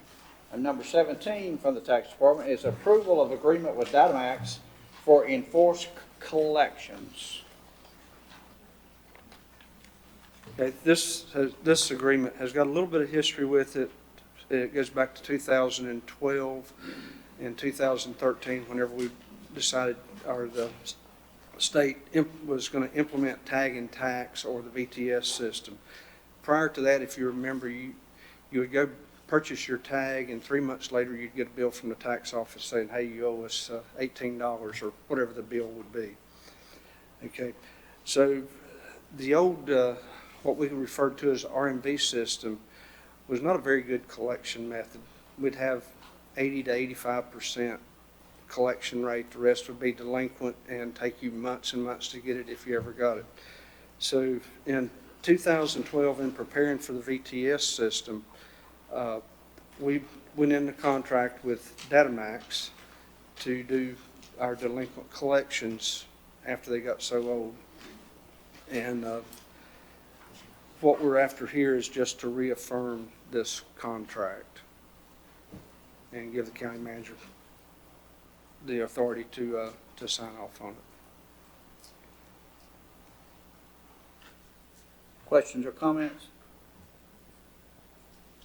Okay, refresh me. I thought the state was taking care of that if you didn't.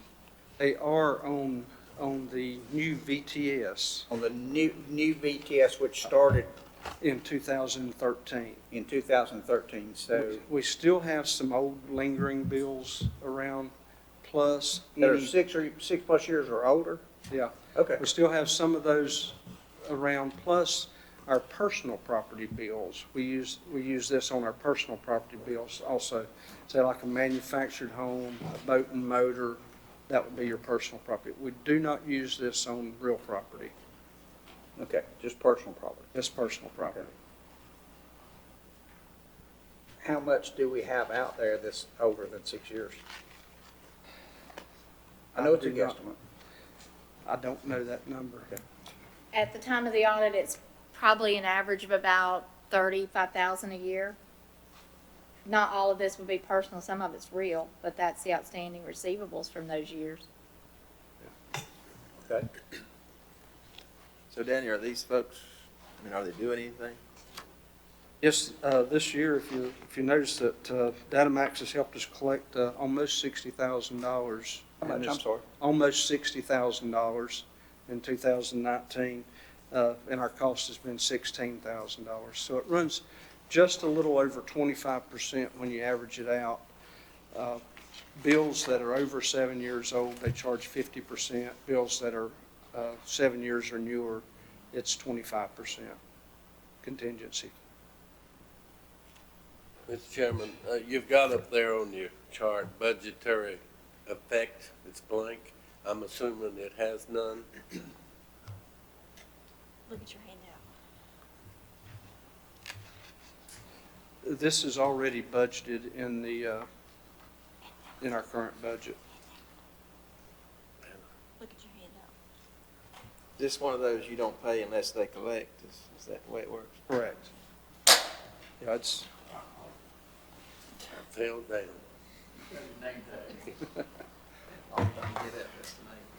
yeah, they offer different ways to do it. You can pay them up front for so much a letter, but we just felt that contingency is our better direction. If they don't have results, then we don't pay for any.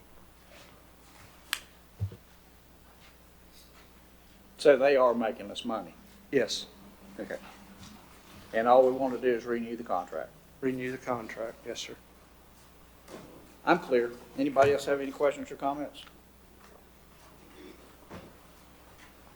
All right, hearing none without objection, this item will remain on the consent item agenda. Thank you, gentlemen.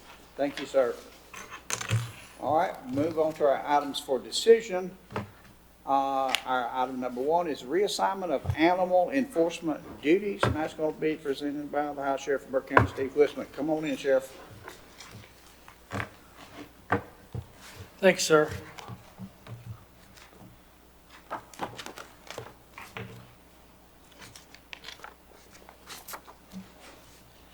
Yeah, the sheriff's office is asking that the reassignment of animal enforcement duties be removed from the sheriff's office, and we believe that the citizens of Burke County would be best served if animal enforcement was to be transitioned from under the direction of the sheriff's office to a civilian department under the authority of the county manager or whoever the county manager determines.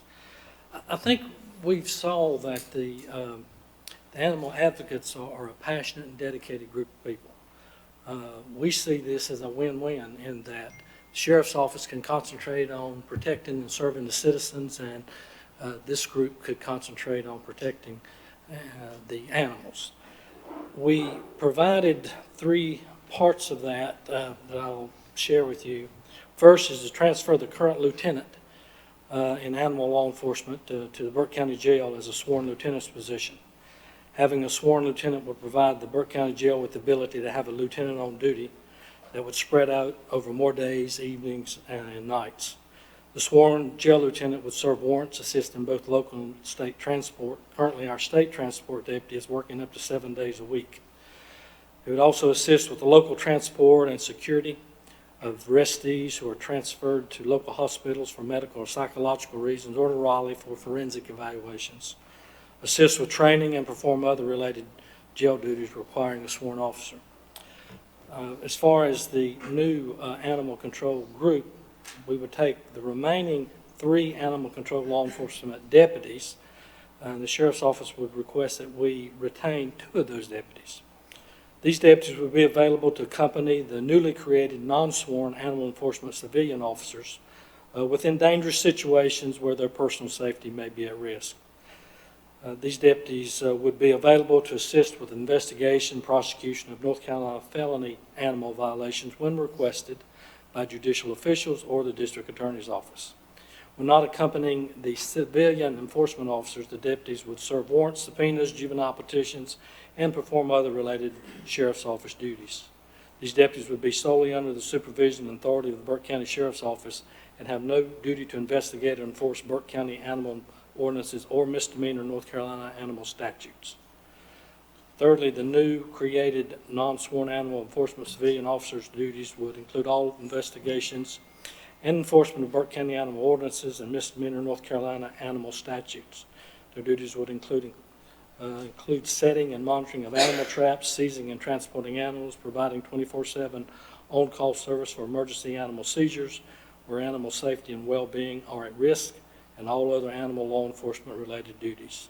These officers would be under the supervision and authority of the county manager or whoever the county manager deems would be the proper person, and not the Burke County Sheriff's Office. All right, gentlemen, you've heard the sheriff's presentation, questions and or comments. Mr. Chairman, comments, in looking at the request, of course, this is something that we've discussed. We had some discussion at our retreat on this matter in looking and forward into the budget. I'm certainly in favor of the animal control coming under the auspices of the manager's office and working more closely with our animal services center. As I look at this request, Sheriff, it looks like basically a request for officers otherwise in the sheriff's office, and I'm open to hearing that, but I think just my position is that should be something we discuss at budget time, and not necessarily at this point, but if we can move forward with transitioning those officers that are already serving in animal control, if we can transition those to animal control in that same kind of fashion that you laid out kind of in number 3, that may be something that we could do prior to budget, but otherwise, I think most of this needs to be considered during the budget process. That's my take on it. And the reason I even put that in there was that I hate for any officers to lose their salaries. And we're going to be requesting additional staff for the jail in the budget anyway, so we can start renting out beds and make that a revenue-producing jail. So that's the reason I included that in there. That would be one of the transitions that we would request in the new budget. So I put that in there just to provide you that information. Mr. Chairman, I'll make a comment or two. The first one is a question, though. Steve, do you know any city, town doing that now, that the sheriff is not totally involved, that's totally not involved, excuse me? Yes, sir. And in fact, the chairman may have those numbers. When we met about something else the other day, I don't know what it was. I think you may have looked and saw how many sheriff's offices have animal control. I think there's less sheriff's offices have animal control than do have animal control. And see, Burke County's the same way. It's not until the late 90s that Burke County Sheriff's Office started doing animal control. It was with civilian group. So yes, there's a lot of civilian, from my understanding, a lot of civilian animal control. Well, the biggest thing you lose in doing that is the clout that a sheriff's badge carries, and it should. And people can be acting crazy at a sheriff show up with usually uniform, whatever, they calm down. I don't know that, I know you're talking about taking 2 of the people and putting them on your force somewhere else, but to what extent and what length would we have to provide officers from some other means or develop develop the means for them to be officer for animal shelter. But the county would lose the impact of immediate recognition and you better behave yourself, the sheriff's here, or the deputy's here, whoever's here. So I think we have to consider that as part of the decision.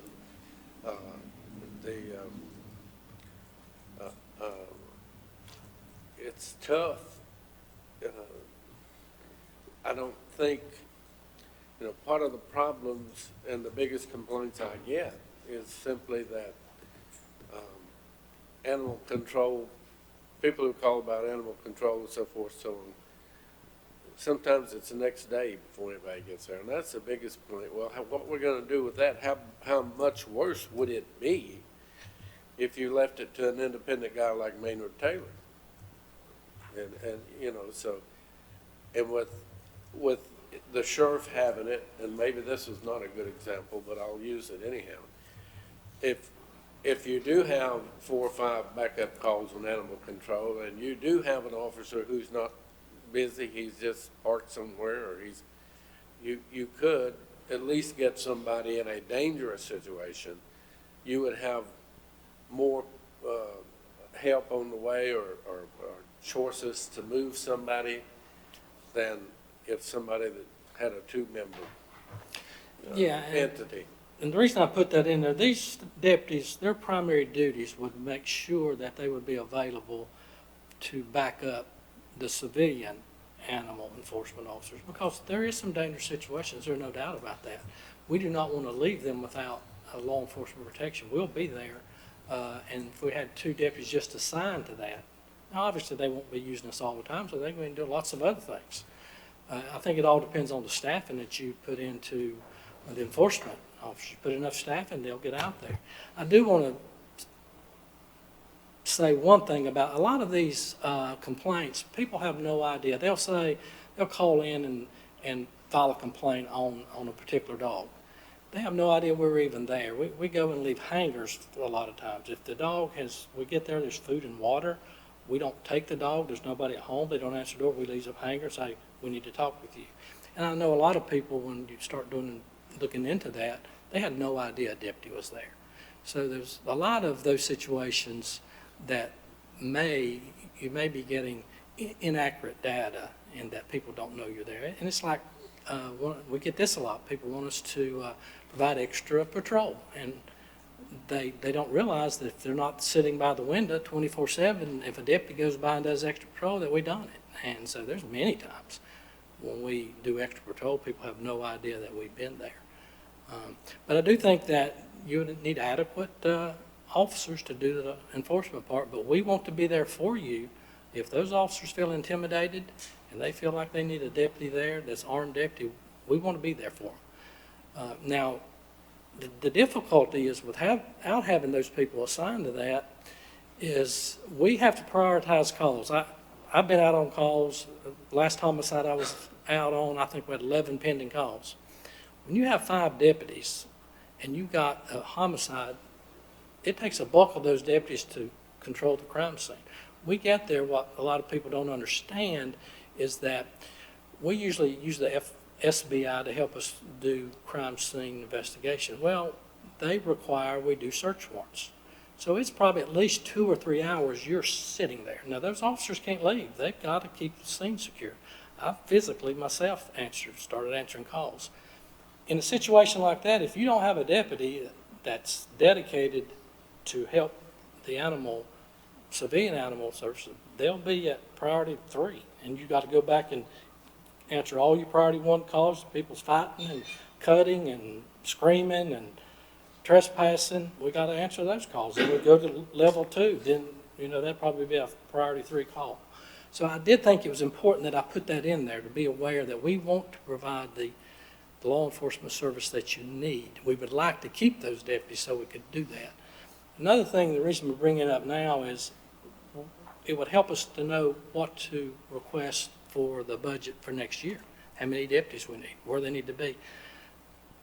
Although be a wonderful situation if we've got full staff, we don't want to have full staff and then you say, no, you can't use those 2 deputies in that position, now we're overstaffed 2 people. We got to riff 2 people. So we just like to have information now that if that's where you would like us to pursue, that we could start moving toward that direction.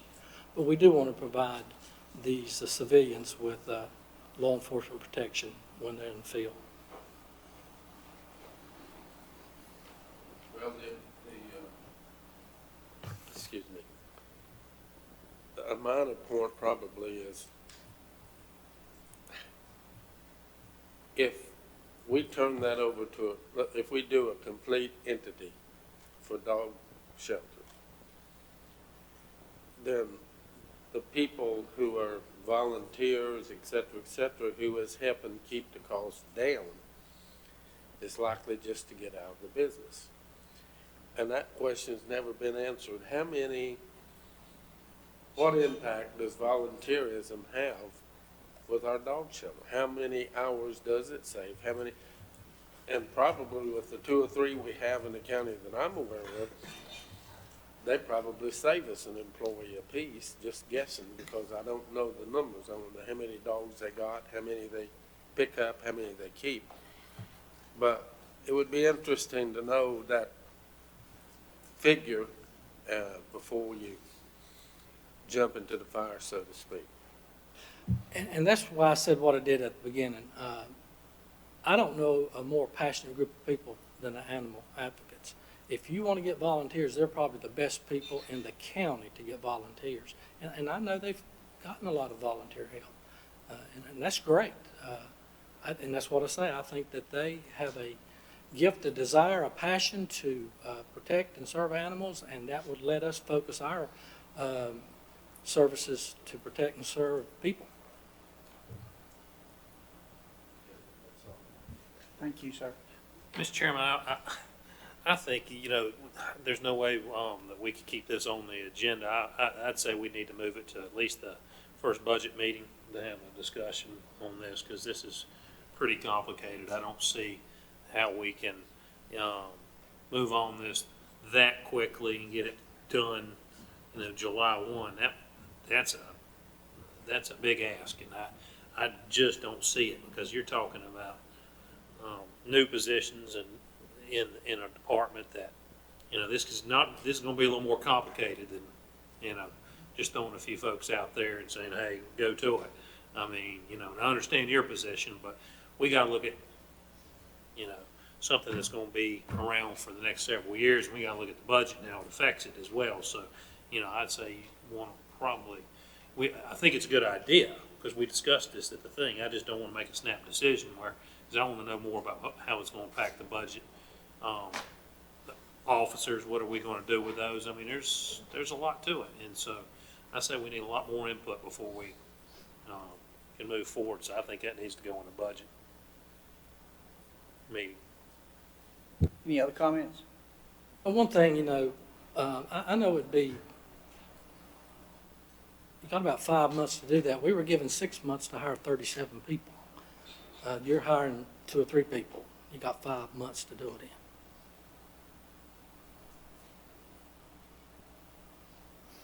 These are going to be different rules and regulations. This is going to be something totally new. You've run a jail before, and so obviously you should know what you need and how you need it. This is a separate entity. We're talking about they're going to be under the county manager's purview, and so what does that look like? I mean, and it's not the number of employees, but we got to know what the language looks like. We got to know what the there's a lot of moving parts to it. So, I understand, the 37 in 6 months, but that's something you've done before. This is completely new. So that's what I'm saying. I don't want to rush something that's going to, that could adversely affect everyone. I understand that, but you're not reinventing the wheel. Now, you got a majority of counties do this. Civilians run it. So, I mean, you don't have to reinvent the wheel. There's lots of sheriff's offices that do not run animal control. And we'd be glad to assist you with getting information for you too.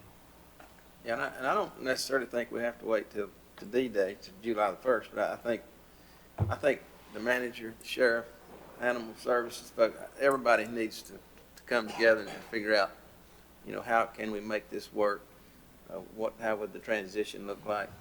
You know, I just don't think I agree, I don't think it's something we can do and vote on until everybody gets together and works out a lot of details. No, we're not ready to vote on this. There's some details that have to be worked out. I agree with the concept. I think we all totally agree with it, and that's what we discussed in our budget retreat, as to how we get to where we're at and see who we have to fill these positions. What kind of people are we looking for to fill these other positions so that you can get your positions back over? I don't have any problem with that whatsoever. I don't think we're ready to make that decision 2 weeks Tuesday. I think it's in the budget process. I want to make sure that when you ask for whatever it is in your new budget, that we understand what you're asking for. I think the county manager, and personally I do too, have some reservations about getting it ready for right now. It's just not ready. So I think we need to take a look at it a little bit further and, again, do a little bit more exploration of the other departments that we know are out there that kind of do this. And, again, we're going to plagiarize how some people do some things so that we can make it work for Burke County. I do appreciate the fact that you're saying you're willing to have your officers ready to go with a badge and a gun, you know, when we need somebody there, and that will occur.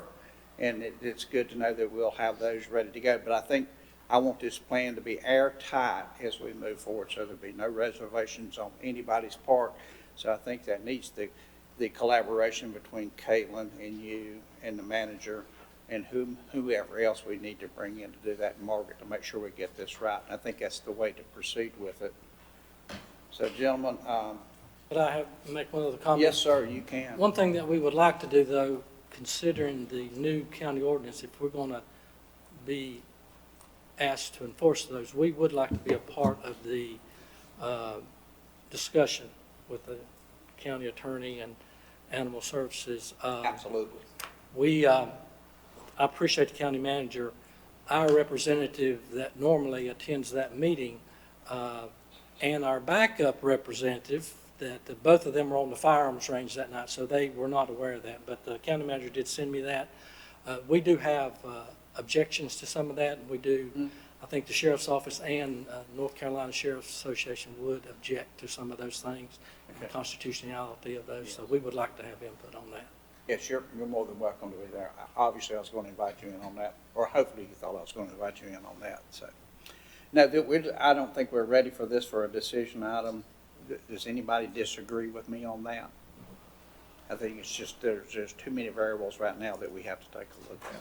So, Madam Clerk, I think we need to pull this off of decision items till we get more information back from the manager, because the manager had some reservations by even getting it ready soon, but I think if we work diligently on it, we can get a time for it.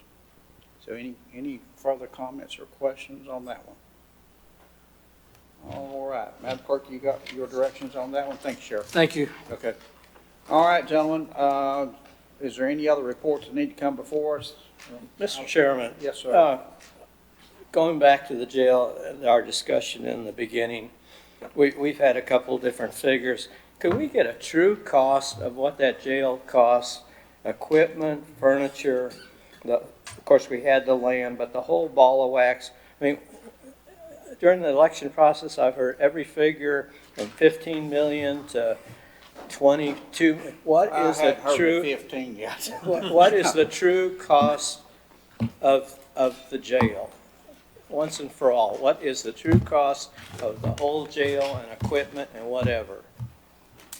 I can get it, and we're going to get it, because there's a difference between a construction cost and an operation cost, and that's been some of the I'm not really interested in Wait the just a minute until I finish. Yeah, go ahead. Okay. There's a difference between the operation cost and the construction cost. What I want to get for y'all is the true figures for operations, like you want. You know, the operation cost, there's a construction cost, there's the cost for the equipment, like you said, and everything. So I want that myself. Okay. I'm not really interested so much in the operational costs. I'm interested in the cost of the building, the equipment. Of course, we had the property. The total cost of what the operational cost is going to be crazy. I mean, you hear the sheriff, he's got to have more jailers. I mean, that's going to be a crazy figure. I don't even want to go there right at the moment. I don't think it's going to be a crazy figure, because we're already paying operational costs that we were paying at the confinement center, and what we were paying at the Uptown Jail. But we need to know what that cost was for those two different entities. We was paying that cost and we was paying that cost. So we need to, actually, since we just moved into the jail, I think we'll be able to get that figure for you. So I was going to talk to Margaret and Brian after this meeting and say, we need to get that done right away. Mr. Chairman, Yes, November sir. 17th, regular meeting, cost of the government drive site, $15,600,000. Oh, for the land? No, not for the land, for the building. That was what? $15,600,000. And where did that come from? Where'd you get that from? What's it from? From, I guess it came from Kay. Kay, Okay, where'd you get it? Oh, let me look at it. you have both of them on there. And that's the number that I heard to start with, but And folks, this board needs to come together. It's awful. I was called a liar in the paper, which I resent. And I have the information here. And I don't want to put our finance officer in the, there's her figures she gave to me. It's her handwriting.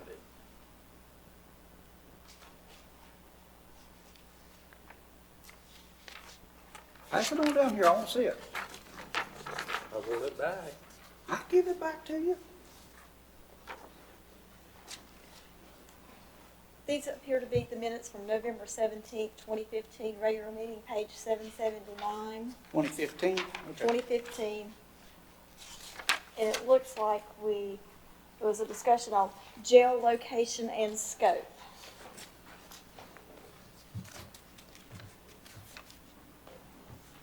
Commissioner Akeley, the furniture and fixtures and all of the equipment for the jail is in the $24 million budget. All of that is part of that number. So the total budget for the new jail is $24 million. Yes, sir. When you say total, Would you identify that is your handwriting for me? Mr. Taylor, please sit down. I didn't authorize you to get up to go to her with that document. Come on back. Okay, you're out of order on that. Come on over here. You're out of order now. No, I'm not. I asked you to see your document. I looked at it. I gave it back to you. It presents somebody's handwriting on Yes, it. and I said I would like to make sure before we leave. Maybe I didn't get that far. You cut me off. But anyhow, No, I didn't cut you off. I asked you to see the paper. yeah, you cut me off. Okay, and then I gave you the paper back. Okay, thank you. And I want the world to know that she did write it. There is one figure that's different on them. That figure was, we started at $73,000 per officer, and we reduced it to 51. And she called me later and said that wasn't sure that included all the fringe benefits. She'd have to get back to me. And you called me back and gave it to me, and I wasn't at the house. I'm not accusing you of anything, Margaret. It's just that if I tell you a chicken dip snuff, you can look under wing for a snuff box.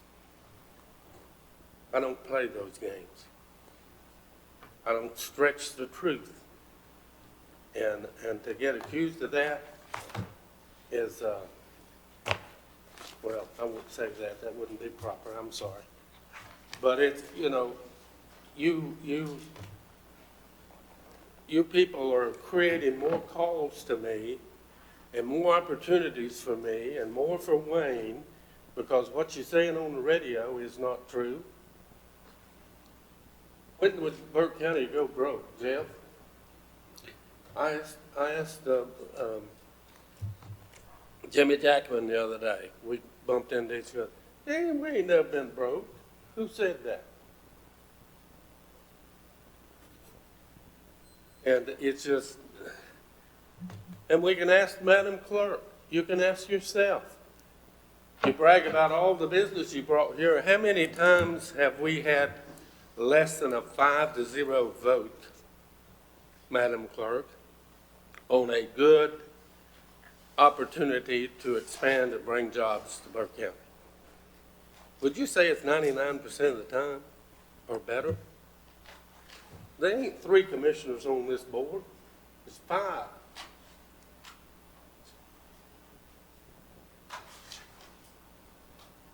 I could say a whole lot more, but I think you get the message. All right, so any other reports need to come in front of us?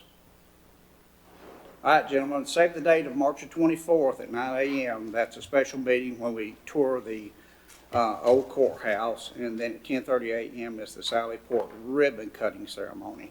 Also, don't forget Tuesday, March the 31st, the NCACC district meeting at Foothills Higher Education Center from 5 to 8, and dinner will be provided for you. Entertain a motion to adjourn. All right, all in favor? Madam Clerk, we stand adjourned.